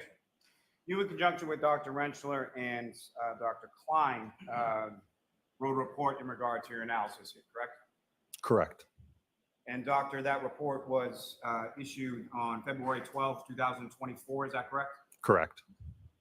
And in the first paragraph of that report, the last two sentences, you or whoever the author of that particular portion indicates, this analysis is based on information currently available to ARCA and is only to be issued in its entirety. However, ARCA reserves the right to supplement or revise this report if additional information becomes available. Is that correct? Correct. And that's pretty standard as far as your industry is concerned. You can only work with the information that you're provided. Is that correct? Certainly. Now, in this instance, you were provided 10 things, and then there were 4 additional things that either you or the other doctors had reviewed as far as literature or things of that nature. Is that fair to say? Correct. And the 10 things that you were talking about were reports, an initial crime scene report, medical examiner dispatch removal report. Is that correct? Correct. Photographs of the incident location. Is that correct? Correct. And how many sets of photographs of the incident location were you provided with? In terms of the number of photographs? The number of photographs, or were there different sets of photographs? Yes. And how many sets? I don't recall off the top of my head. I know that there was a series that were taken during the daytime as well as ones taken what appeared to be in the early morning hours. And you were also provided video from the early morning hours. Is that correct? From what I recall, I think it was daytime, but yes. Photographs of the vehicle, photographs of recovered evidence. Is that correct? Correct. CDR report from the 2021 Lexus LX 570, correct? Correct. Autopsy report, autopsy photographs. Is that correct? Correct. And then some other things those would be the 10 things that you were provided with. And then there were 4 other things that you reviewed or part of your team reviewed. Is that correct? Correct. Now, in regard to, there's a section in your report called Review of Materials, and it talks about photographs and glass fragments and plastic fragments and things of that nature, correct? Correct. You also talk about a black drinking straw that was recovered on scene. Is that correct? Correct. However, there's no mention in the report about Mr. O'Keefe's shoe or Mr. O'Keefe's hat. Are you aware of those items as well? Yes. And are you aware that Mr. O'Keefe's shoe was actually found dug out from the snow, sort of flush with the curbing in front of the area where his body was found? Yes. Now, over the course of your work as a crash reconstructionist, and again, I don't mean this in any way, shape, or form, but I'm just curious. Typically, you're reconstructing or you're looking at someone else's reconstruction in relation to something that occurred in the past, correct? Not always, no. Well, my question is, sir, how many times have you actually been on like a live scene where the vehicles are still in place at final rest, whether a body is in place at final rest? Have you ever been to a scene where those sort of conditions existed? Certainly. We have a rapid response team that essentially we've been on site on the day of or the week of the incident. Yes. Now, how often is that? Not nearly as often as, like I said earlier, we primarily do litigation work. So again, by the time we're retained, obviously the scene has been is no longer present. Scene's been cleared, items have been removed as far as evidence or other things. That's mostly what you deal with, correct? Sure. And as far as the hat that we were talking about before, are you aware that that was recovered as well? Same day as the drinking straw on February 3rd in the area where the body of Mr. O'Keefe was discovered? In the area of the front yard, yes. Now, you have some familiarity through working as a crash reconstructionist with pedestrian collisions, correct? Correct. Is it common or uncommon for in the course of a pedestrian collision, for a shoe or glasses or a hat or something to fall off of that pedestrian in the collision sequence near where the area of impact occurs?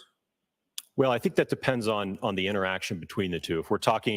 If it's more of a side swipe type interaction, if we're just talking about an arm, for instance, contacting the vehicle, no, I would not expect the shoe to come off. If it's something where the entire body is interacting with the vehicle, then yes, there's a greater likelihood that something like a shoe will come off, yes. So that is consistent in general terms with the pedestrian collision of the shoe coming off, correct? Again, based on the interaction between the two. I wouldn't say it's a blanket statement that, again, in all pedestrian interactions, you will have a shoe come off. And that's not the question I was asking. So what I'm asking is it generally consistent with pedestrian collisions that a shoe may come off during the collision sequence near the area of impact? Shoes can come off in a pedestrian impact, yes.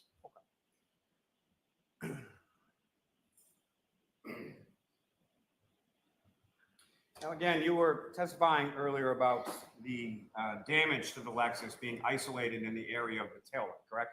Correct. And that was based on the information that you were providing, correct? Correct.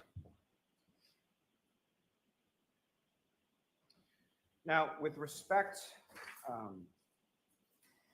to any of the materials that you were provided, was there anything in the materials that you were provided that indicated that just the arm or an outstretched arm of Mr. O'Keefe interacted with the vehicle? No. And based on your review of any of the materials that you were provided, was there any information stating that Mr. O'Keefe had been struck in the back of the head by the taillight assembly of the Lexus? No. And based on any of the materials,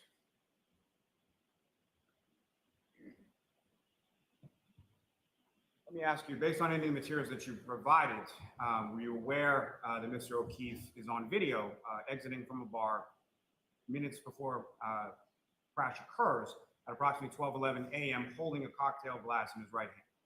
I'm not aware of that video.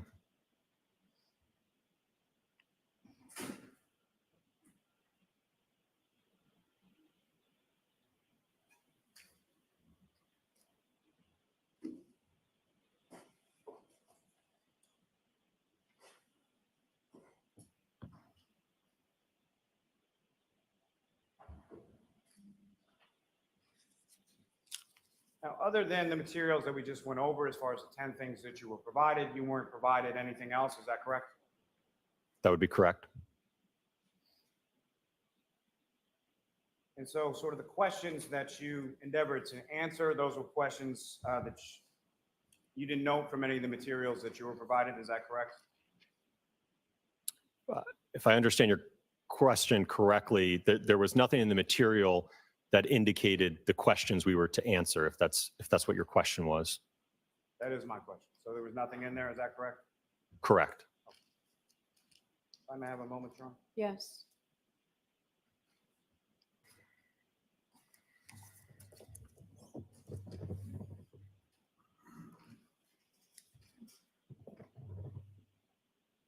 You talked a bit about, you have some extensive background in human factors, correct? Correct.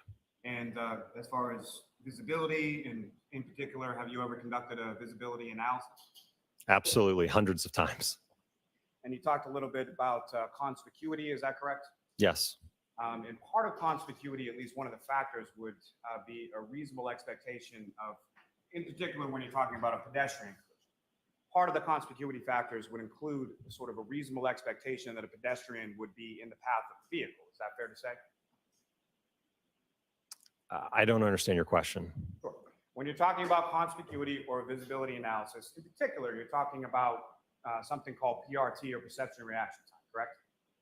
Well, that occurs after recognition. So first, a driver has to recognize that there's a pedestrian there before they can actually respond to it. So once they've recognized the pedestrian, then you start the perception response time where, again, the driver has identified what the hazard is. They're making a decision about what to do. They might be moving their foot from the accelerator pedal to the brake pedal. So again, kind of that's the action or the time frame in which the driver is undergoing action to potentially mitigate the collision. And procession reaction time, that's a pretty commonly used industry sort of standard as far as crash reconstruction goes, correct? Well, I would say that it's used in the field of accident reconstruction, but as I mentioned earlier in my testimony, there isn't a blanket number in terms of perception response time. As I mentioned, it's based upon the hazard that the driver is presented with. Again, if you've got a pedestrian crossing the roadway, that's going to be one particular perception response time based upon studies and naturalistic data versus a driver suddenly stopping in front of you, right? It's not the same perception response time in every scenario. No, understood. And there's different variables that may affect that as far as someone's age, as far as the lighting that's available, other things. Is that correct? Sure. And one of those things might be the reasonable expectation of a pedestrian being present in the roadway as you're driving along, correct? Expectancy can play a role, yes. In expectancy, what we're talking about is sort of the disparity or the difference between driving along a country road where there's no houses for miles and miles versus an urban area where there's crosswalks every 15 feet, correct? Sure. Now, in that expectation of privacy, how high would that be if we're talking about a pedestrian that actually exited from the vehicle that then strikes? I don't understand your question. Let me ask you this. If the operator of the vehicle has a passenger who then exits the vehicle and goes towards the back, would there be a high reasonable expectation that the pedestrian would be located in that area? I don't know if I would classify it as high. What would you classify it as? I honestly don't know that I have a classification to it. Now, you never looked at the defendant's vehicle in this case, correct? Correct. Are you aware that the defendant's vehicle is still in police custody and available for inspection? I'm not aware of that. Did you ever ask to look at the defendant's vehicle? No.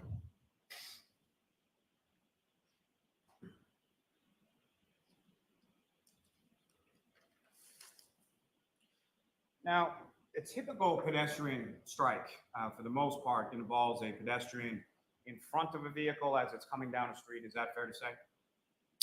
That can be one type of interaction, yes. Is that more prominently seen as far as your field than a rear collision? I would say that's fair. And there are various types of sort of interactions that the pedestrian can have with the vehicle in order to cause and sort of sustain injuries. Is that fair to say?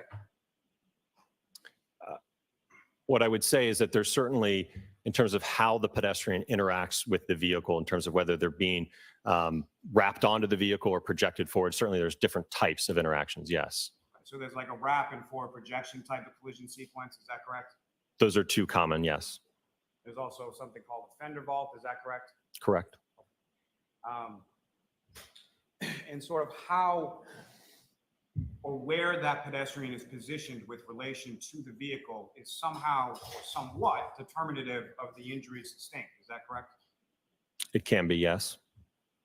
Obviously, you're going to see different injuries if someone fender vaults and goes over the top of the vehicle versus someone who is projected forward from the collision sequence with the front of the vehicle.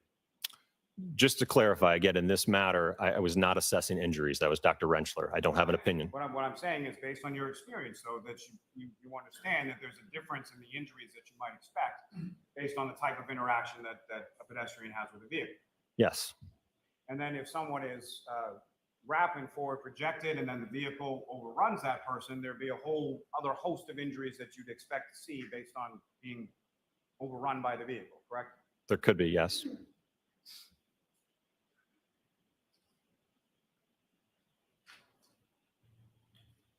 Now, the testing that you did with respect, these are essentially experiments that you're doing, correct? That's fair, yes. And am I correct in saying that in scientific experiments or in the world of scientific experiments, there are certain things called variables that you're trying to account for? Is that correct? I would say that's fair, yes. And essentially what you're trying to do is control as many of those variables as you can in order to best replicate whatever the conditions were at the time that what you're testing to see actually occurred. Is that correct? Correct. Now, what, if anything, did you do to control variables in relation to temperature? So one of the things we did with all of the tail lamp assemblies that we tested is that we preconditioned them to approximately 28 degrees, that they had reached a steady state temperature before we subjected them to the impact testing. And where in your report does it say that? I don't believe that's explicitly stated. Is it implicitly stated anywhere in your report? But again, as I'm telling you, that's part of what we did for the testing. I understand that's what your testimony is, but you wrote a report, correct? Right, and I don't know that I detailed every single part of the test. Again, we summarized it. Understood. So what did you do to control any variable as far as wind? Well, when you're talking about a projectile such as a glass, again, that's being projected at 37 miles per hour, again, there would be probably minimal effects in terms of the wind. Even if there was a blizzard going on? Again, what we're going after here is ultimately conducting a test such that the drinking glass arrived at the location of the taillight. So if you're trying to say that, okay, he threw it this way and the wind blew it towards the taillight, sure, that could be a possibility. And sir, I'm not trying to say anything. I'm just asking, are you aware that there was a blizzard and that there were wind gusts up to 37 miles per hour during the time that this collision occurred, and that's not accounted for in your test? Were you aware of that, sir? I'm aware that there was inclement weather at the time, yes. Now, with respect to what type of glass did you use? So we used a rocks drinking glass. So that's a glass that has a thicker base and a shallower sidewall. And so what I'm asking, sir, was it cocktail glass, was it pint glass? What kind of drinking glass are we talking? A rocks drinking glass. And how tall is that rocks drinking glass that you use? If I had to estimate, I think it was about 3 or 4 inches tall, probably. And the thickness, did you measure that as far as the thickness of the bottom of the glass? No. Was the thickness of the bottom of the glass thicker or more thick or less thick than the top of the glass? Are you talking about this in comparison to the sidewall of the glass? Talking about in comparison to itself. So you have a glass, this rocks glass. Was the bottom thicker or the top thicker? The sidewall would be taller, if you will, than the base. And so when you're projecting this thing out of the device that you created, the whatever it was, are you facing sort of the top of the glass where you would be sipping out of, or the bottom of the glass at the tail? So in the testing, the interaction between the taillight and the glasses was primarily between the base and the taillight. Now, with reference to, I asked you a little bit about the video, and you weren't aware of Mr. O'Keefe exiting from the waterfall bar at 12:11 in the morning, about 15, 20 minutes before he struck by a vehicle. You're not aware of that? I'm not aware of that. Now, with reference to that particular establishment, was there anything stopping you or the other doctors that you were working with from going to that establishment, finding out what kind of glasses they had, getting an actual cocktail glass from that establishment? I had no idea that video existed. Did you even know that Mr. O'Keefe was at a bar before he was struck by the vehicle? I believe that in one of the incident reports we reviewed that there was, I think, a narrative about that they had been at a bar drinking, yes. How is it that you determined where on the taillight assembly to aim? So we looked at the fracture pattern, and what it appeared to be that it was emanating from basically where the clear portion meets the red cover. We kind of saw that the fracture pattern emanated from that. So that's where we targeted it. Now, when you did this testing as far as the sort of breakage or the pieces that came off the taillight, is it fair to say that they were of sort of different shapes and sizes, the broken pieces? Sure. Consistent with the broken pieces that were found on the scene near Mr. O'Keefe's body? Yes, I would say that's fair.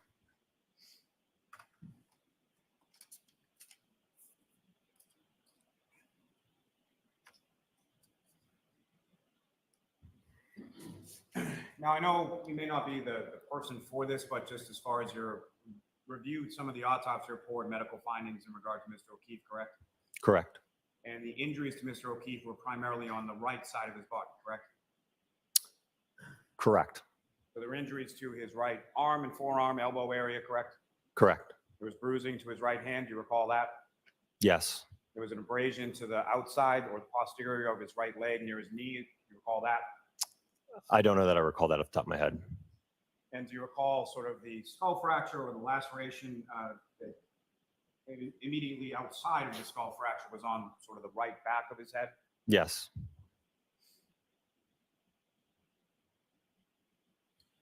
Now, from the reports that you reviewed, were you aware that when Mr. O'Keefe's body was discovered by the defendant and two of Mr. O'Keefe's friends, that the defendant was the only one who could see him in the conditions?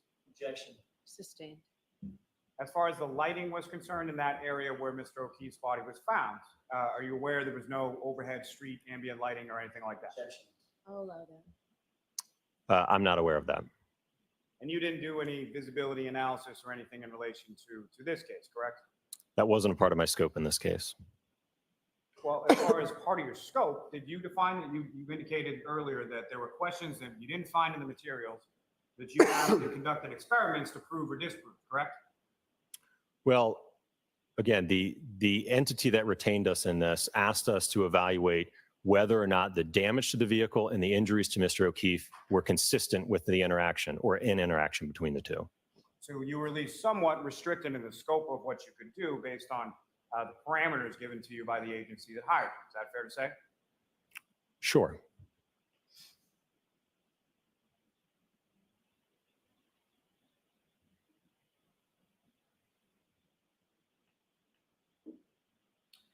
Now, as far as any statements by the defendant to investigating troopers either that afternoon or that morning when Mr. O'Keefe's body was discovered, were you familiar with any of those? Objection. I'll allow that. I'm not familiar with. Sure.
You are unmuted.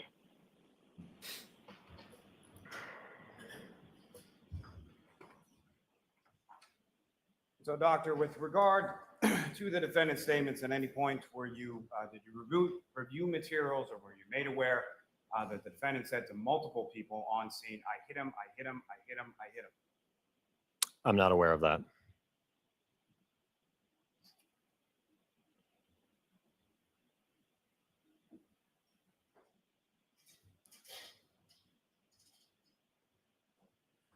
May I have a moment, Your Honor? Yes.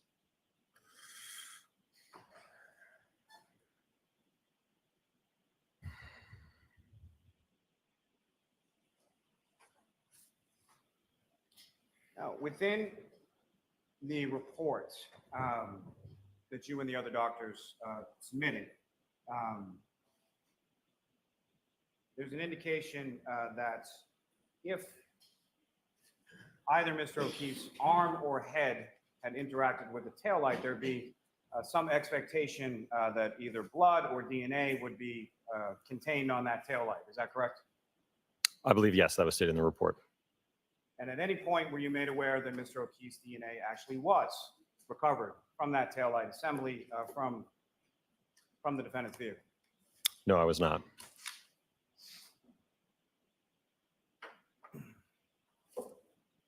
Now, as far as forensic reports, what, if anything, were you provided in reference to that? other than the initial crime scene report? Are you talking about specific to the scene or forensic reports to the body? Forensic reports specific to the evidence that was recovered from the scene and from the defendant's vehicle. Only what would be listed in the report.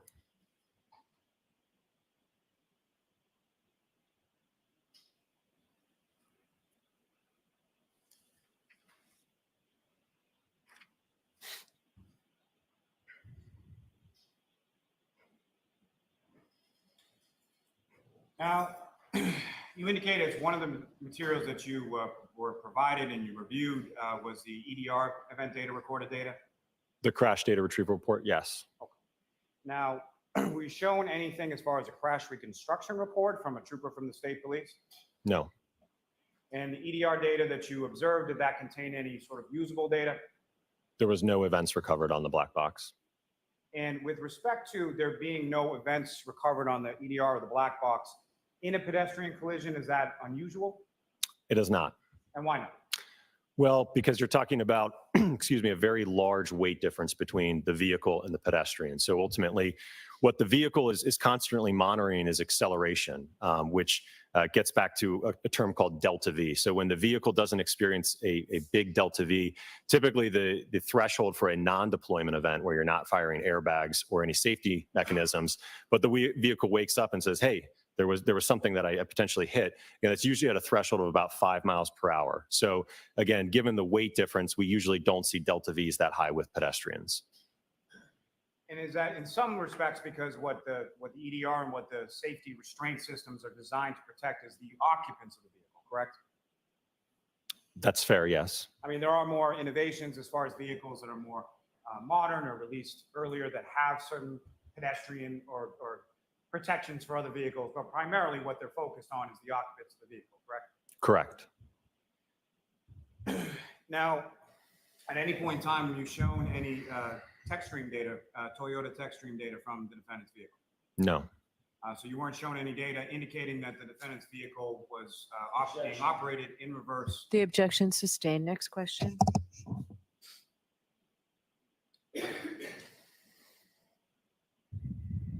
So with regard to the defendant's statements, were you also not told that the defendant told several people that she had just gotten into a fight with Mr. O'Keefe right before she dropped him off at 34 Fairview Road? So that's sustained.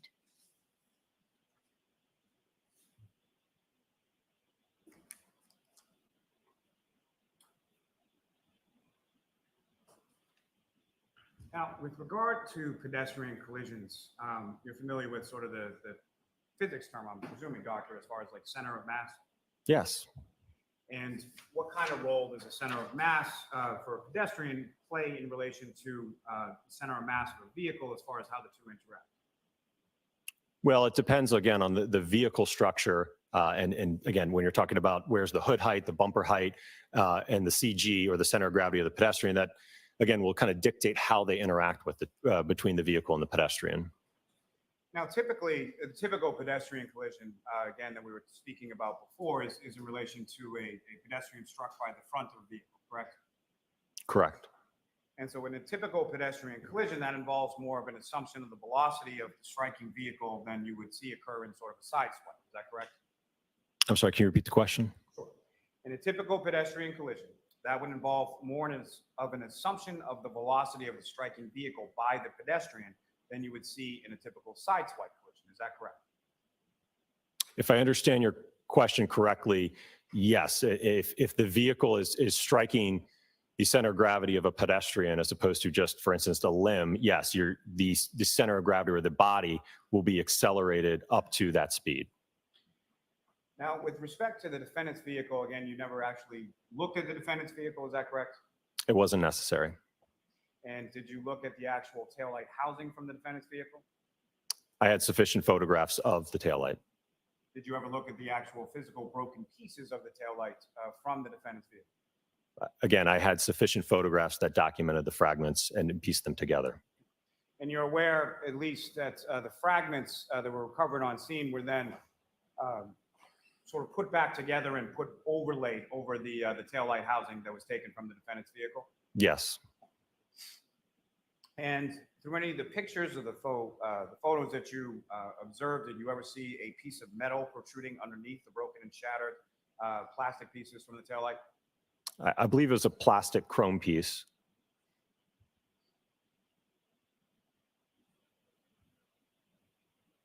And when you were doing the testing as far as shooting the glass, the drinking glass at the taillight assembly, that taillight assembly was sort of held there by vice grips or something like that. Is that correct? It wasn't actually physically attached to a vehicle, the one That's- that you were shooting at? That's correct.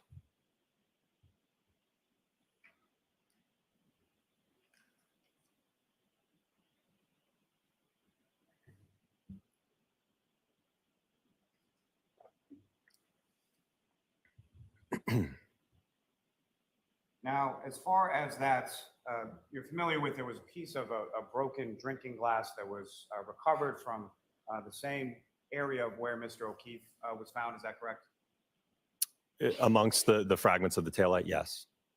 And are you familiar with Mr. O'Keefe's DNA being present on those pieces of the exterior of a broken drinking glass located near his body? I don't believe so. Now, as far as Mr. O'Keefe's clothing, his fingernails, are you aware that there was DNA of Mr. O'Keefe and no one else recovered from both his fingernails and from a variety of areas of his clothing? Objection. Sustained.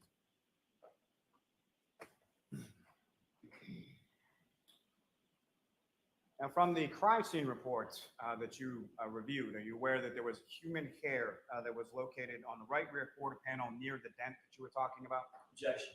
I'll allow that. Yes. Are you familiar or are you aware that subsequent mitochondrial DNA testing found that the mitochondrial DNA profile for that hair was consistent to a probability of 99.895% with the mitochondrial DNA profile of Mr. O'Keefe? I'm not aware of that.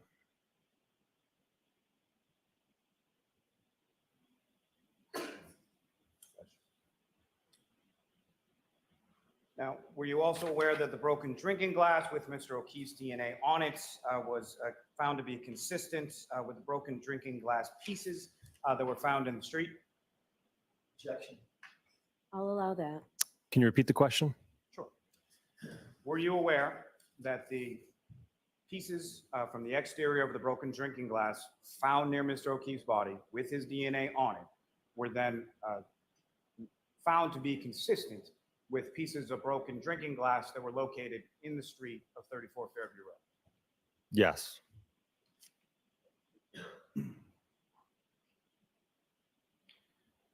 Were you also aware that pieces of glass that you were talking about from the defendant's bumper were found to be consistent with pieces of glass recovered from the street in front of 34 Fairview Road? Yes. Were you aware that there were microscopic pieces of red and clear plastic, about a 1/16 of an inch by a 1/16 of an inch, that were recovered from Mr. O'Keefe's clothing that were then found to be consistent with the taillight? No, I don't believe so.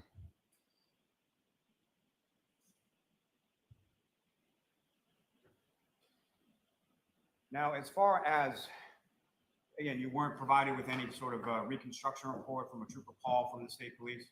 No, I was not. So you're not aware that he took measurements from the ground to where certain items were on the vehicle? Objection. Your Honor. The objection sustained. He didn't see the report. Your Honor, can we approach? Sure.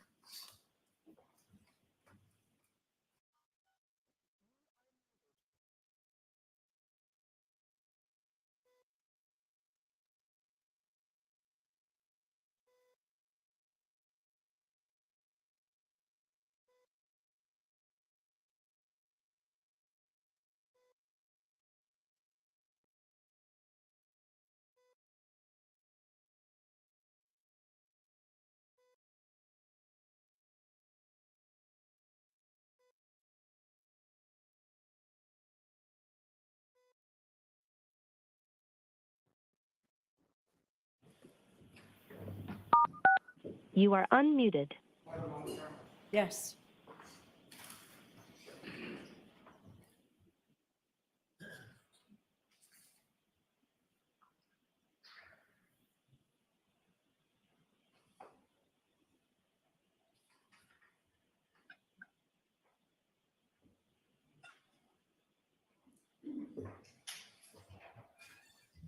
My apologies, Your Honor. Just one moment. Yes.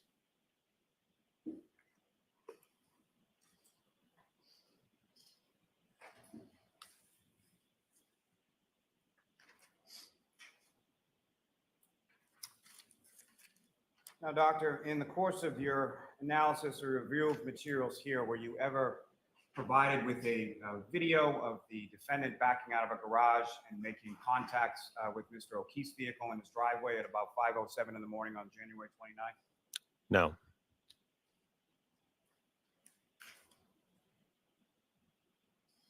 Now, as far as from your review and your testing and everything that you did in this case, if a collision occurred at a lower speed, say 1, 2, anywhere from 0 to 5 miles an hour, would that create the damage to the taillight that you observed in this particular case?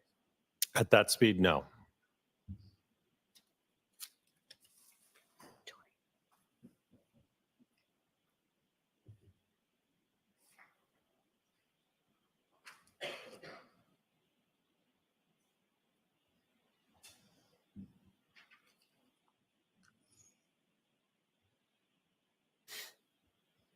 Then we can do our 2 o'clock.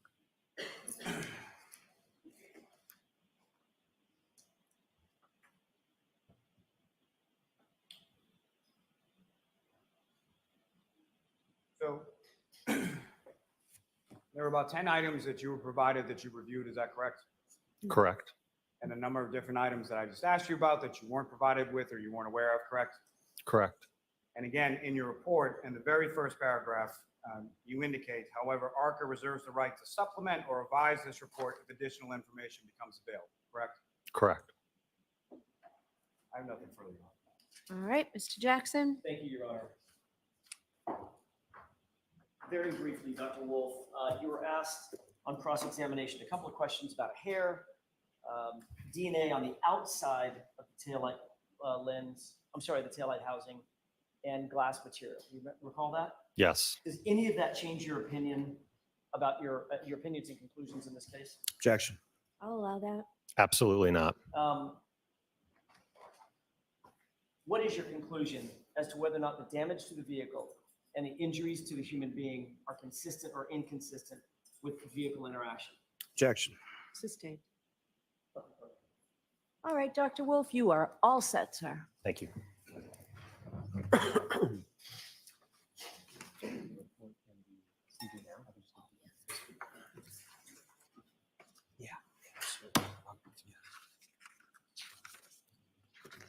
You know, I'll do it back there.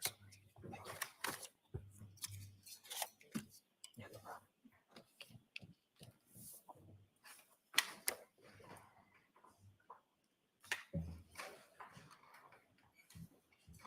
Yeah. Yes. Your Honor, we would ask Dr. Andrew Vinchler to join us, please. Okay.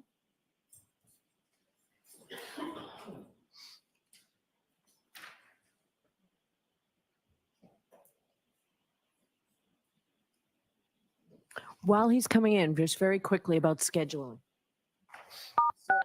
You are muted.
You are unmuted. Maybe we go a little past 1 to keep going with this, if that's okay. Everybody's nodding. All right, thank you.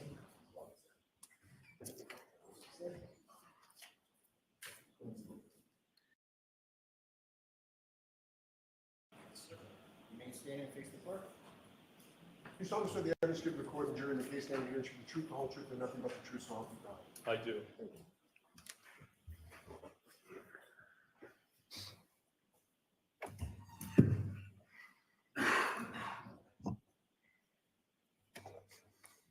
May I depart? Yes.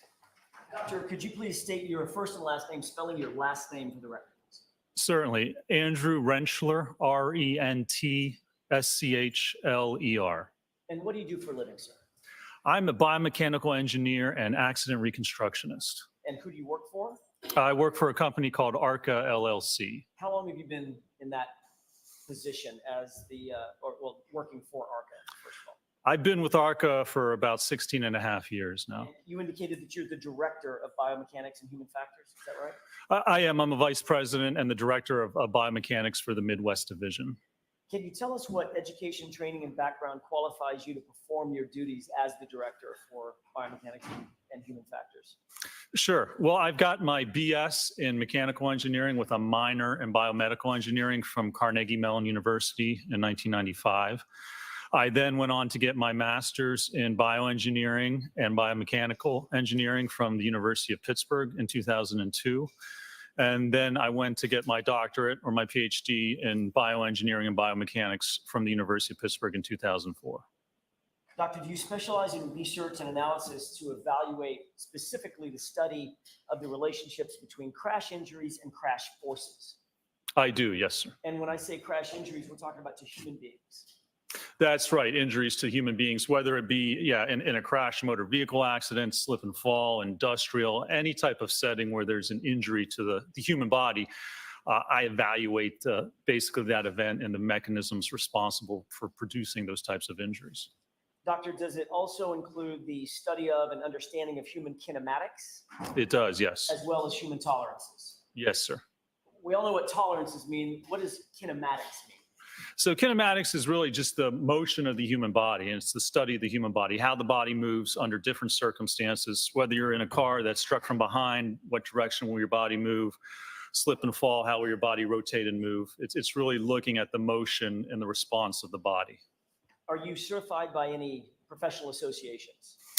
I have again, a PhD. There's no professional licensure for biomechanical engineering. PhD is the highest basically certification you can get.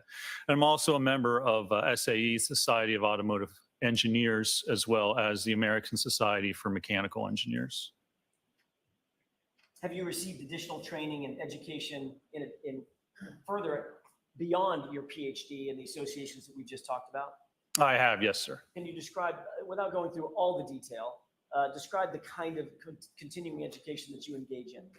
Well, I attend seminars and professional classes with respect to biomechanics as well as action reconstruction, but looking at new technology and research with respect to injuries. For instance, motor vehicle accidents, if there's new safety measures such as airbags, seatbelt pretensioners, auto detection devices on vehicles. So really kind of staying up to date with the current research and literature that's out there. So your specialty, your subfield, if you will, in terms of your engineering degree and education is literally in accident reconstruction and the effect that accidents and incidents can have on the human body. Is that right? It is, yes. And biomechanics is really, it's looking at injury to the human body. So, we use traditional engineering principles and apply it to the body because an injury is just an engineering problem. Instead of looking at a piece of steel that if you know the dimensions and size and you apply a force, it'll bend and break. We look at the human body. How much force does it take and how does the force have to be applied to get a humerus fracture or an intervertebral disc injury or any type of injury? There's specific forces and mechanisms you need to produce those injuries. And that's what I do as a biomechanical engineer. Is there a difference between a biomechanical engineer and a doctor? There is, yes. In terms of injuries? Yes. Tell us about that. So we really approach injuries from two different directions. Someone has an injury, you go to the doctor, you go to the hospital, the medical doctor will diagnose that injury, determine the best way to treat it, and determine what the prognosis is. As a biomechanical engineer, I look at that injury from a different direction. Here's the injury. Well, how did that injury occur? what type of loading did you need to actually produce that injury? How much force was required? What happened to your body to actually cause that injury to occur? So we approach it really kind of from two different areas.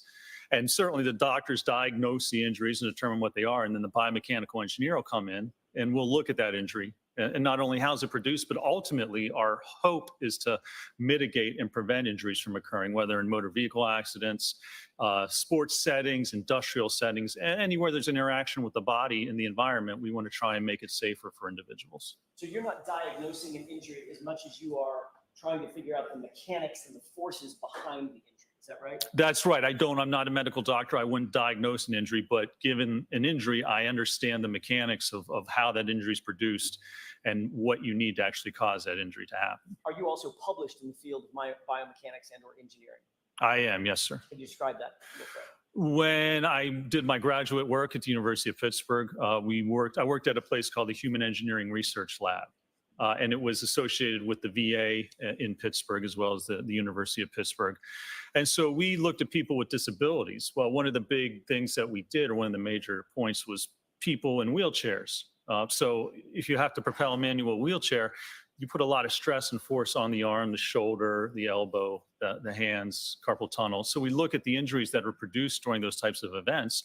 How can we reduce the force acting on the body for someone like that? So it's looking at, again, how the body responds, how we can set up a chair differently to actually reduce the amount of force someone might experience doing that type of an activity. Have you qualified as an expert in the past in the area of biomechanical engineering and human factors? I have, yes. In furtherance of, let me ask it this way. Were you asked to engage in an analysis, ARCA, to be engaged in an analysis of the incident that is currently before the court? I was, yes, sir. Did you produce, or did your team produce a report about your opinions and conclusions, including the testing and the methodology that went behind those opinions and conclusions? We did, yes. You were not hired by the defense in this case, correct? No, we were not. You were not hired by the Commonwealth in this case. That's correct. We were not. When you started your analysis, you didn't know who we were. You did not know who the Commonwealth was. That's correct. You'd never heard of the Karen Reed case. I had not, no, sir. You were contacted by my office after you provided your report, correct? That is correct, yes. Were you ever contacted by the Commonwealth? Not that I'm aware of, no, sir. And you and I never discussed the substance of your testimony, correct? That's correct. We have not.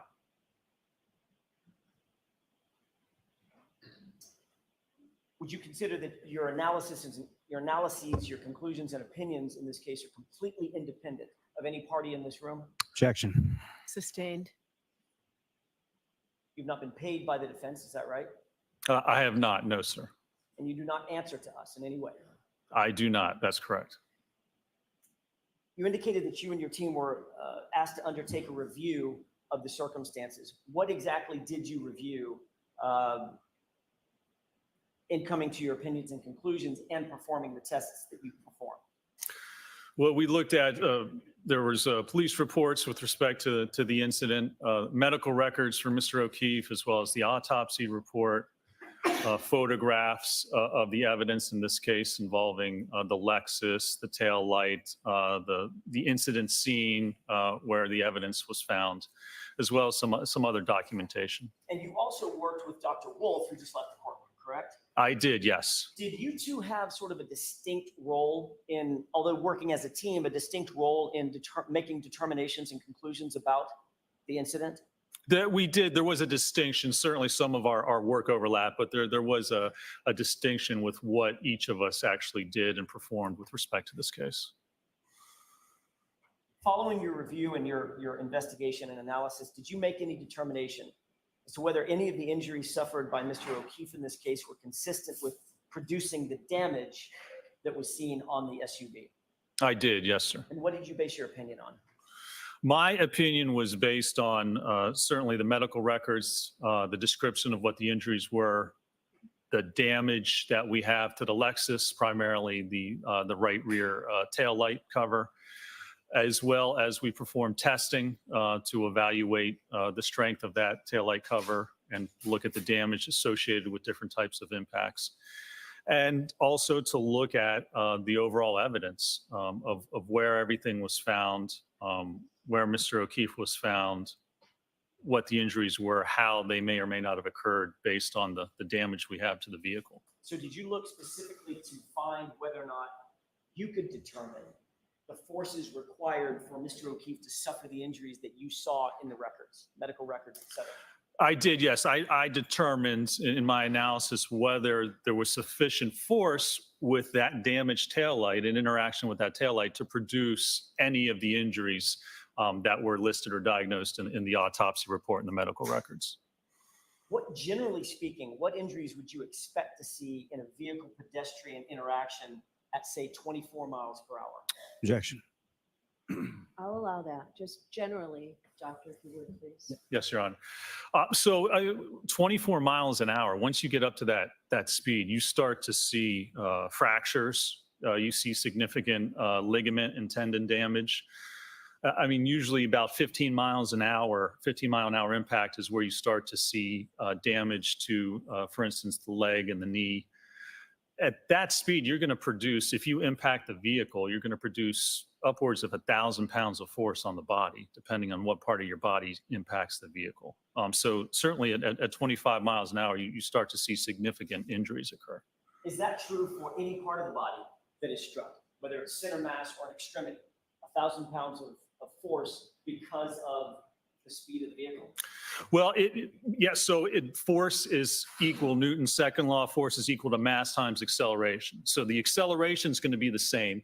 It depends on the mass of whatever body part's being hit. So from the testing that we did at 15 miles an hour, we used a head form, which weighs about 11 pounds. And that produced almost 1,000 pounds of force, a little under that for the head. So anything that weighs 11 pounds is going to produce almost 1,000 pounds of force. The heavier the object, if you get hit center mass, that's going to be even greater force because that's more mass than just 11 pounds. So the acceleration is the same for each body part. It just depends on the weight of the body part and how heavy it is to determine the force that's actually exerted on the body. Did you review, in furtherance of your conclusions and opinions, did you review records that indicated injuries to both a head as well as an arm, the right extremity, right arm? I did, yes, sir.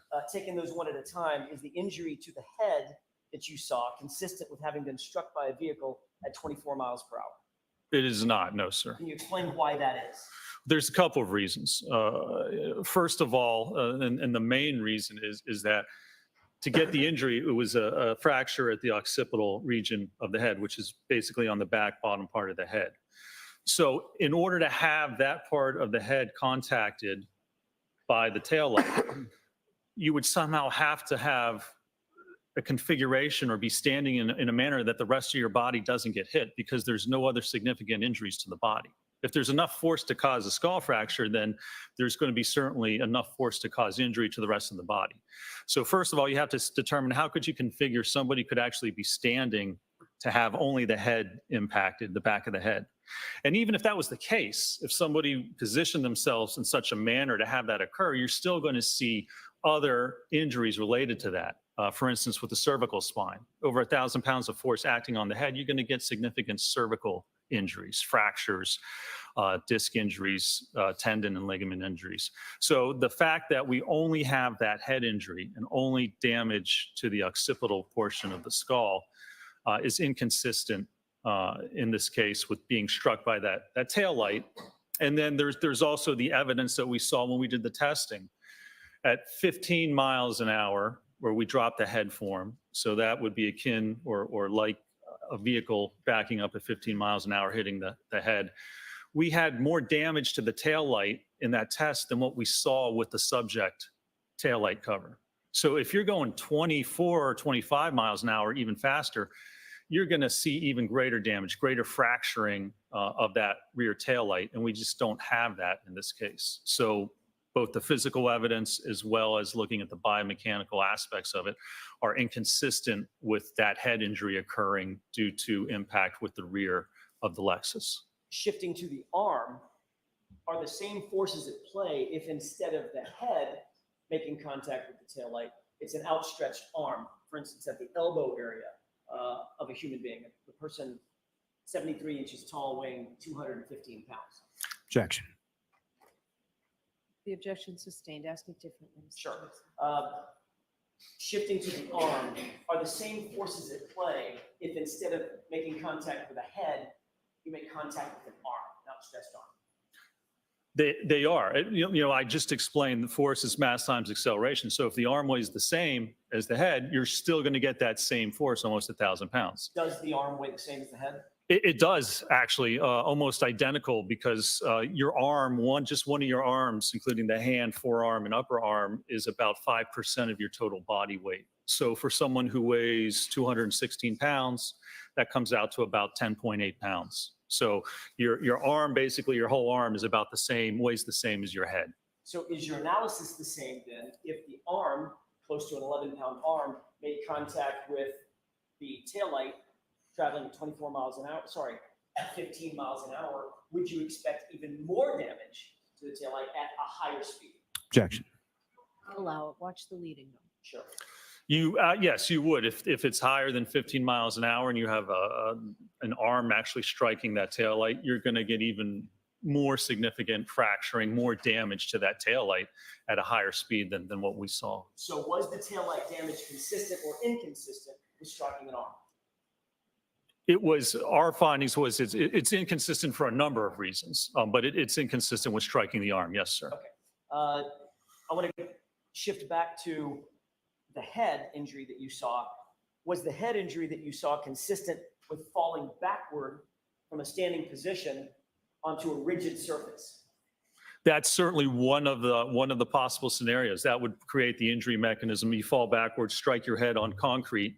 That can produce thousands of pounds of force on the head. And so that's certainly a scenario where you could produce that damage. If someone was standing, they fell backwards and struck their head on the roadway or on the curb or a hard surface. So I was going to ask, I think you may have just answered my question.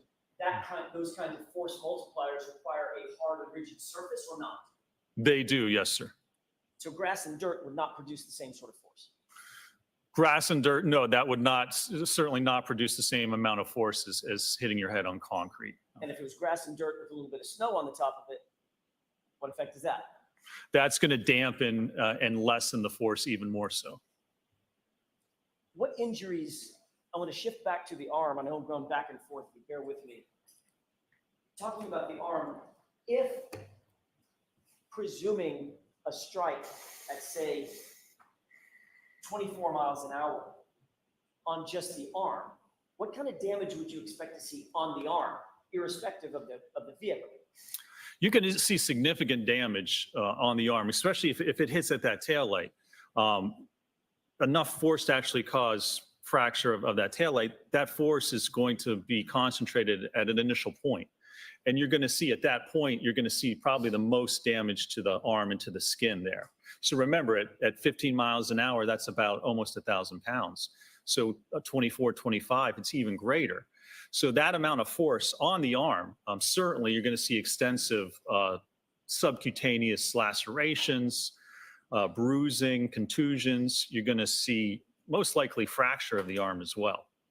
You're going to see significant damage. Just imagine having your arm out and being struck by a car at 25 miles an hour. There's going to be significant damage, more so compared to simply the abrasions that were diagnosed and documented on the arm in this case. You did look at multiple photographs of the arm in this case, of the John O'Keefe's arm in this case, correct? I did, yes, sir. All right. Were the injuries that you saw on John O'Keefe's right arm consistent with having been struck by a vehicle in the manner that you just described? Objection. That's sustained, Mr. Jackson. You reviewed injuries specific to John O'Keefe, correct? I did, yes. Taking that as a hypothetical, would the injuries that you saw, generally speaking, hypothetically be consistent or inconsistent with having been struck by a car at 24 miles an hour? Objection. Sustained. May we approach? Yes.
You are unmuted. Can I inquire, Your Honor?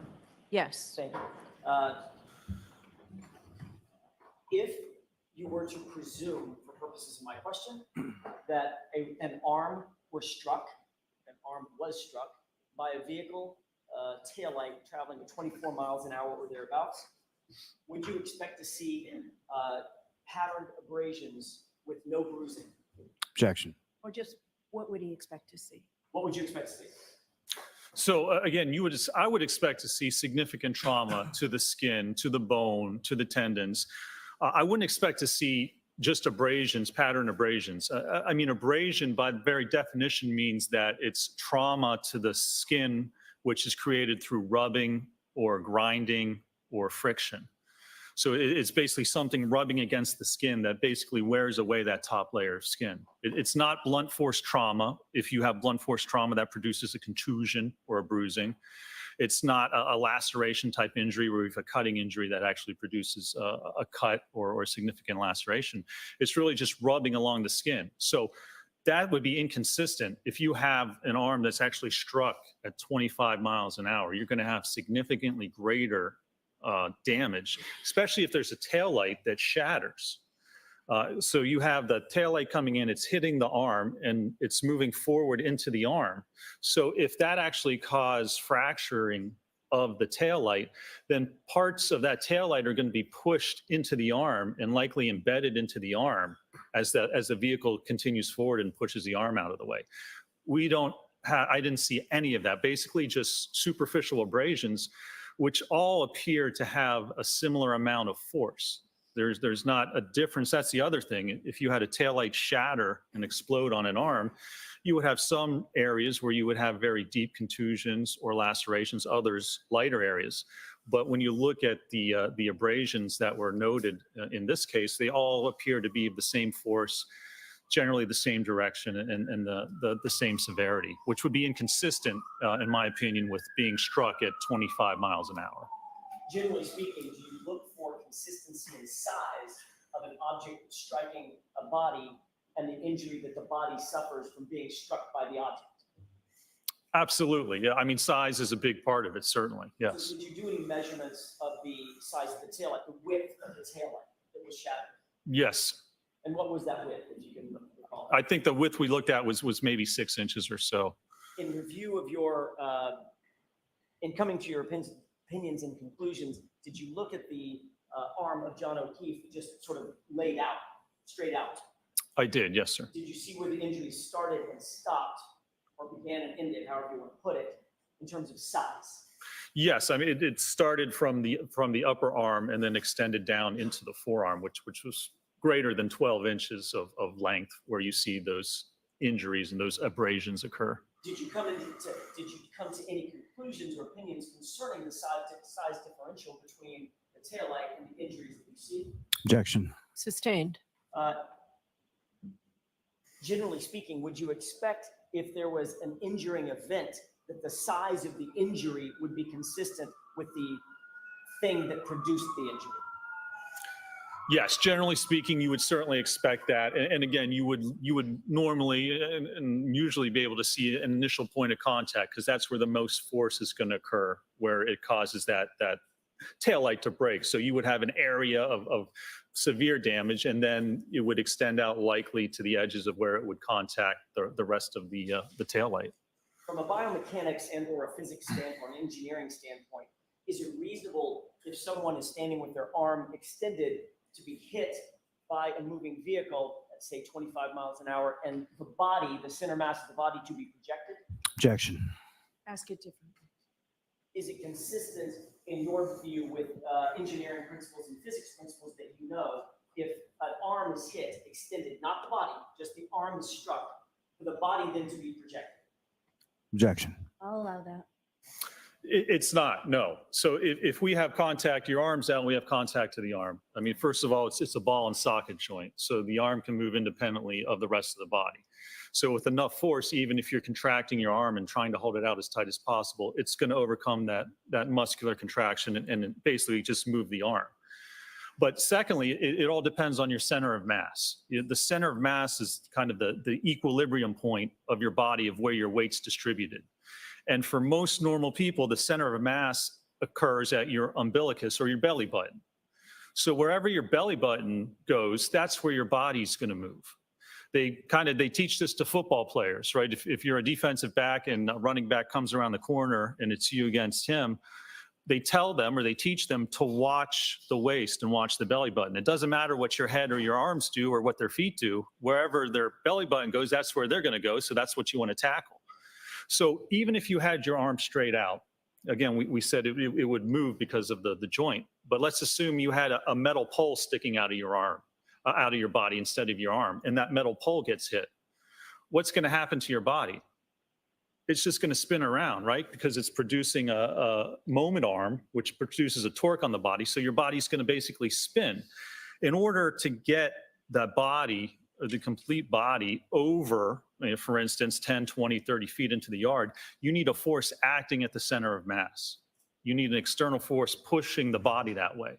And that's not going to happen if you just hit the arm. It's not enough force. It's not the right mechanism to actually cause the body to somehow move that far over. Assuming that a body was struck with enough force at center mass to project that body 20, 30 feet, what injuries would you expect to be produced on that body? Objection. Sustained.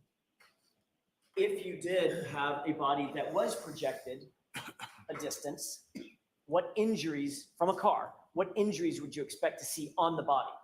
Objection. I'm going to see you at sidebar the last time on this.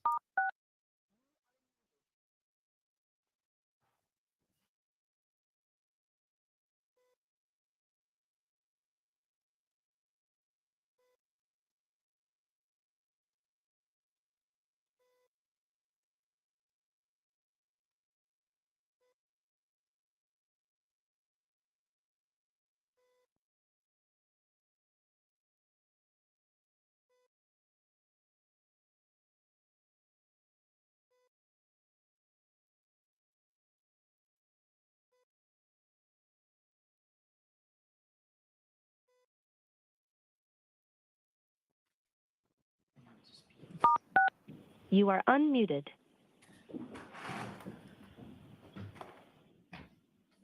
May I, Your Honor? Yes. Doctor, do you have my question in mind?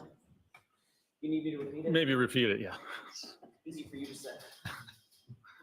Assuming that a body was struck center mass with enough force from a vehicle traveling at whatever speed to project the body off the ground, would you expect to find injuries on that body? You would, and you would actually see that there's specific injuries because let's say you're standing forward and you get hit on the right side with a vehicle. You're going to get injuries and damage to the right side of the vehicle as that vehicle impacts you. It depends on the profile of the vehicle, how high the hood comes up, whether you're going to wrap up onto the hood, or if it's a van or the back of an SUV, it will project or push your entire body to the left. So you're going to get initial contact and injuries to the right side of your body. And then if it propels you into the air, you're going to get airborne, and then you're going to contact the ground, usually with the left side of your body. So then we're going to see a correlation of injuries to the left side of your body as it slams down onto the ground as well. And at those speeds, normally you would also see more abrasions, greater abrasions or road rash along the entire part of the body as your body then would slide until it came to the point of rest. And you did not see that in this case. Objection. Okay. May I have a moment, Your Honor? Yes.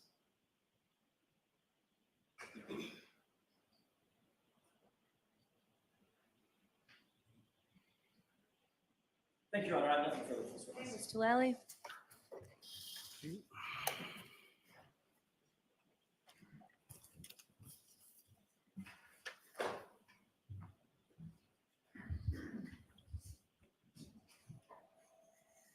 Good afternoon, sir.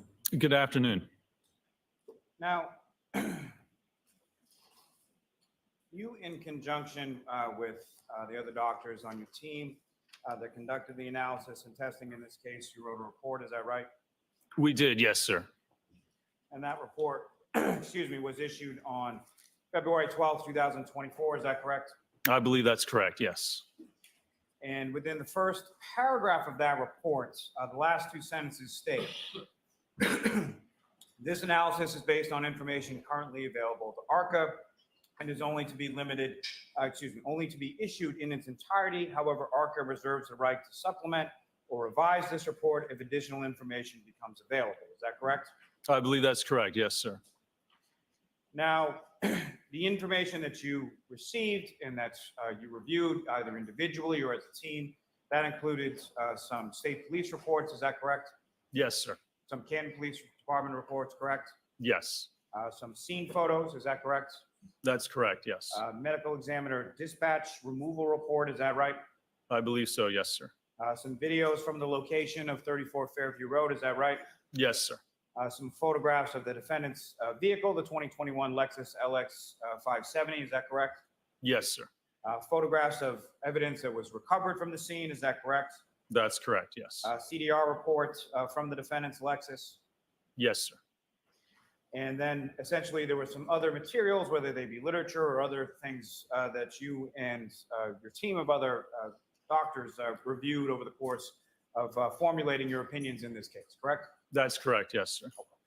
Now, in regard to evidentiary materials that indicates within the report that were reviewed, you talk about the lens cap to the taillight assembly, the taillight assembly photographs of that nature, and then there's mention of a black straw that was found on scene, correct? Yes, sir. There's no mention in the report of either Mr. O'Keefe's shoe or his hat, correct? Objection. May we approach? Yes. You are muted.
You are unmuted.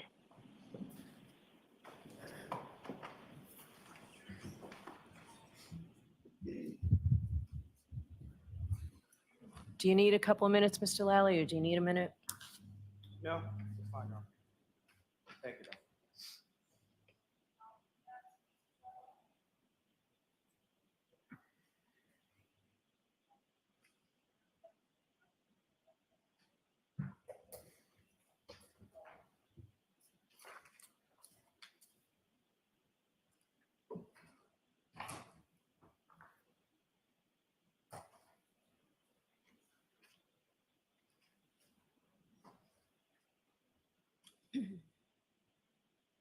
Doctor, are you familiar with a term called compression abrasions? Compression abrasions? Yes. Yes. And am I correct when I say compression abrasions are essentially when direct pressure from a blunt object together with slight rubbing movements produce skin and epidermal crushing? Is that what your understanding of the term is? Yes, sir. And you're familiar with patterned abrasions? I am, yes. And pattern abrasions are injuries that show a distinct pattern that may reflect the shape of the impacting blunt objects that you may see with reference to injuries that are left by that blunt object. Is that correct? That's correct. Yes, sir.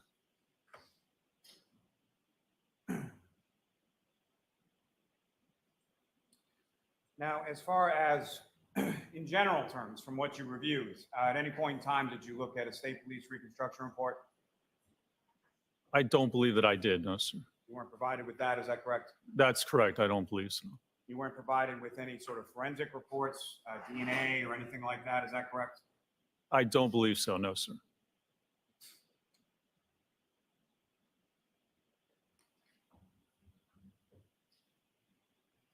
You never actually looked at the physical car, is that correct? I did not. That's correct. And you're aware that the physical car, being the defendant's car, is still in law enforcement custody and available for inspection if you had wanted to? Are you aware of that? I think I'm aware of that, yes, sir. But you never made that request, is that correct? That was not necessary in this case to inspect the vehicle. Whether it's necessary or not, you didn't make that request, correct? Yeah, I don't remember if we made that request or not. We obviously didn't look at the vehicle, but it wasn't necessary in this case.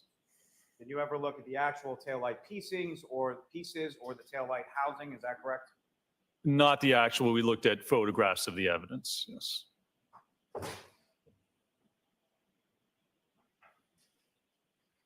Now, the injuries that you observed or reviewed in materials in regard to Mr. O'Keefe were primarily on the right side of his body, is that correct? Well, sir, on the right arm and the posterior aspect of the right arm, yes. And then the skull fracture was a little bit to the right, the occipital fracture. I believe. Also bruising on his right hand, is that correct?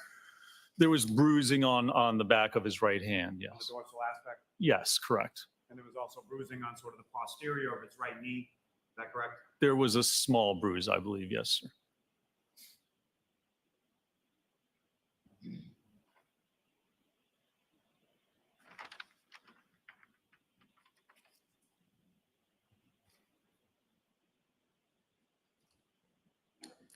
Now,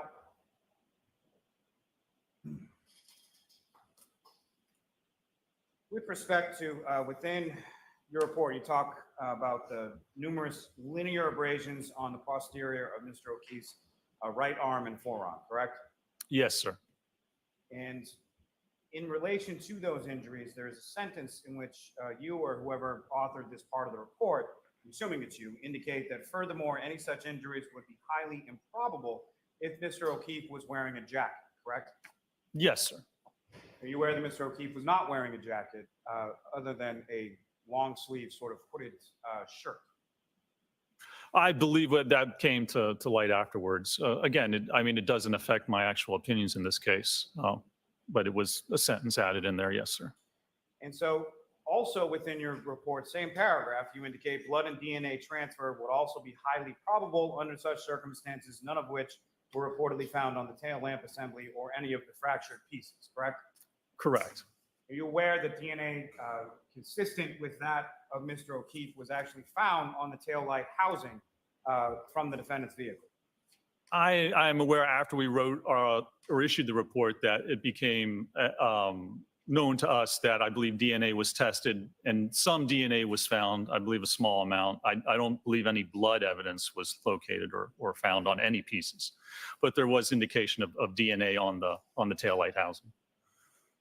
There was also DNA matching Mr. O'Keefe that was found on the exterior of the piece of drinking glass that was found right near his body. I believe so, yes, sir. And there was also pieces of approximately 1/16 of an inch by 1/16 of an inch of clear and red plastic that was subsequently found to be consistent with the defendant's taillight that was found embedded within Mr. O'Keefe's shirts. Within the shirt, I believe, yes, sir. Not his actual body. And so this is all things that you found out after you issued your report in February of 2024, correct? That's correct, yes, sir.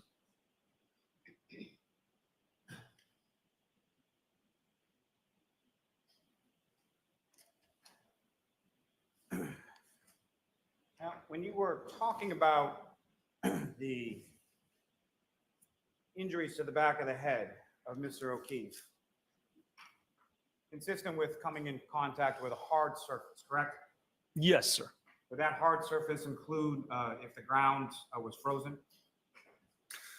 Well, you'd have to perform an analysis actually, because you'd have to determine how hard that ground was. You'd have to look at the freeze and thaw cycle, probably leading up to weeks of that. You can't just look at ground and say, well, it's below freezing, so that ground must be frozen. I mean, is it a possibility? It may be, but you have to go through an actual analysis and procedure to determine how hard that ground is and whether it could have produced those injuries. So it is something that's capable of being done by you, is that correct? Performing that type of an analysis? Yes. You could go through and do it, sure, yeah.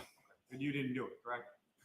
No, I did not do it, no. Because, yeah, there's no need in this case. We don't know what happened in this case. There's no indication of, certainly, it's not consistent with getting hit by the car and ending up where he did, even if the ground is somehow hard enough to cause that type of an injury. Again, there's no movement and no force to get his body over there. And then the damage with the car is inconsistent with him being struck by it. So whether the ground could cause it or not, the roadway could cause it, the curb could cause it, a back could cause it. There's numerous different possibilities, and we don't really have enough evidence in this case to determine what one specific event actually caused that injury.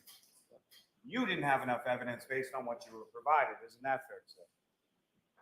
I didn't have enough evidence based on what I was provided, and even looking at the additional evidence that I became aware of after the fact, there's still no evidence. I mean, you can't deny the science and the physics as to what would have happened if he was struck by the vehicle. So anything past that, you have to somehow overcome that hurdle, which is very difficult to do.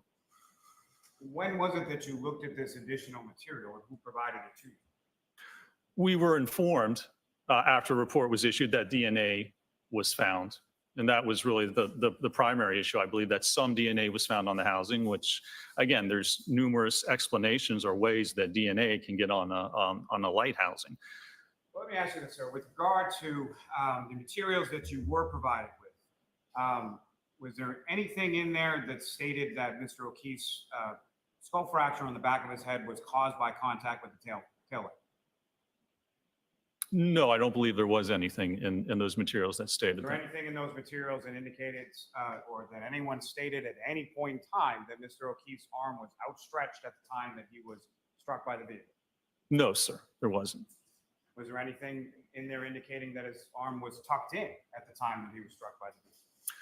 You know, there's no indication in any of that evidence of what he may or may not have been doing, how he may or may not have been positioned. I mean, that's the whole issue. There's no evidence to indicate what may have allegedly occurred in this case.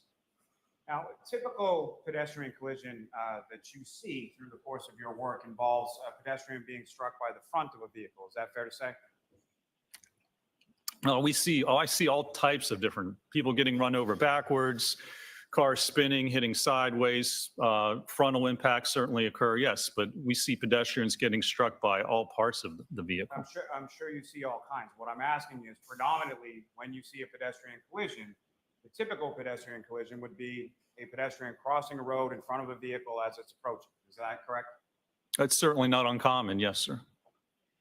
Now, as far as, I believe you described a little bit on your direct testimony, as far as there be There's differences in the type of injuries that you would expect or anticipate depending on how the vehicle interacted with the pedestrian in a pedestrian collision, correct? Yes, sir. And as far as, you familiar with what's called the sideswipe collision? Yes, sir, I am. And am I correct when I say that in a typical pedestrian collision with a pedestrian crossing in front of a vehicle, there are a number of different types of interactions as far as a wrap and a forward projection versus a fender vault versus a number of different ways that a pedestrian can interact with the front of a vehicle, correct? It depends on the position of the pedestrian and certainly the profile of that vehicle and the speed of the vehicle. Yes, sir. There's many different factors involved in it. And so in a typical pedestrian collision, when a pedestrian is struck by the front of the vehicle, that involves more of an assumption of the velocity of the striking motor vehicle by the pedestrian than you would expect to see in a sideswipe collision, correct? Well, I mean, yes, generally speaking, a sideswipe means that the person or the pedestrian in the vehicle don't obtain a similar or common velocity. So if you're standing in front of a car and it hits you, it's going to speed you up to that same speed and then disengage. Sideswipe means that there's not this mass-to-mass impact. By its very nature, sideswipe has minimal forces. We see it even between vehicles that just rub against each other. So if there's a sideswipe impact with a pedestrian in a vehicle, there's going to be very little damage to the pedestrian. And similarly, there's going to be very little movement. There's really no force at all acting. You know, for instance, if a car came and swiped by your arm, but didn't have enough force or enough contact to cause any damage, well, it wouldn't actually cause any movement of the person either. So a sideswipe by its very nature involves minimal impact, minimal forces, minimal velocities. It also contained in the report that you at least co-authored, there's an indication that Mr. O'Keefe's injuries, at least to his skull, the fracture to his skull, are consistent with him having been pushed or possibly been impacted by the subject Lexus and fallen backwards, striking his head. Isn't that correct? Yeah, so that's another possibility. Sorry, sir, yes or no? No, let him answer. Let him answer the question. So if we're saying that there's enough force if you fall backwards to strike your head and cause that skull fracture, well, he could have slipped and struck his head. The car could have backed up and not known that he was there and nudged him and caused him to fall. I mean, any event that would cause him to fall backwards obviously would result in him striking his head. So there's numerous, almost infinite possibility of different scenarios that could result in that type of an event. Thanks. Mr. Jackson? Nothing further. Okay. Dr. Rentschler, you are all set, sir. Thank you, Your Honor. Okay. Jurors, I'm going to see counsel for the last time at sidebar right now.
You are unmuted.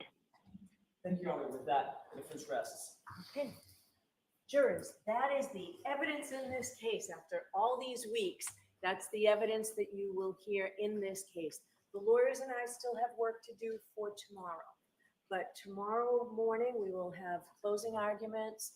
of counsel. They'll get an hour apiece to be able to argue this case to you.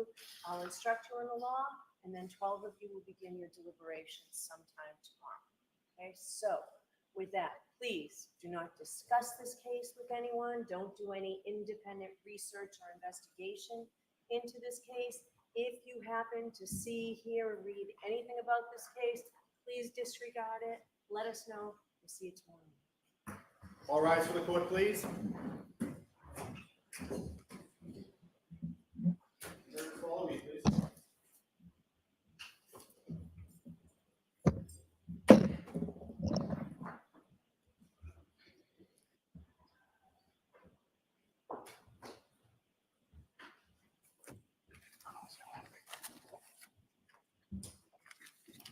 Jimmy, I left your note on that one. I left your note on this.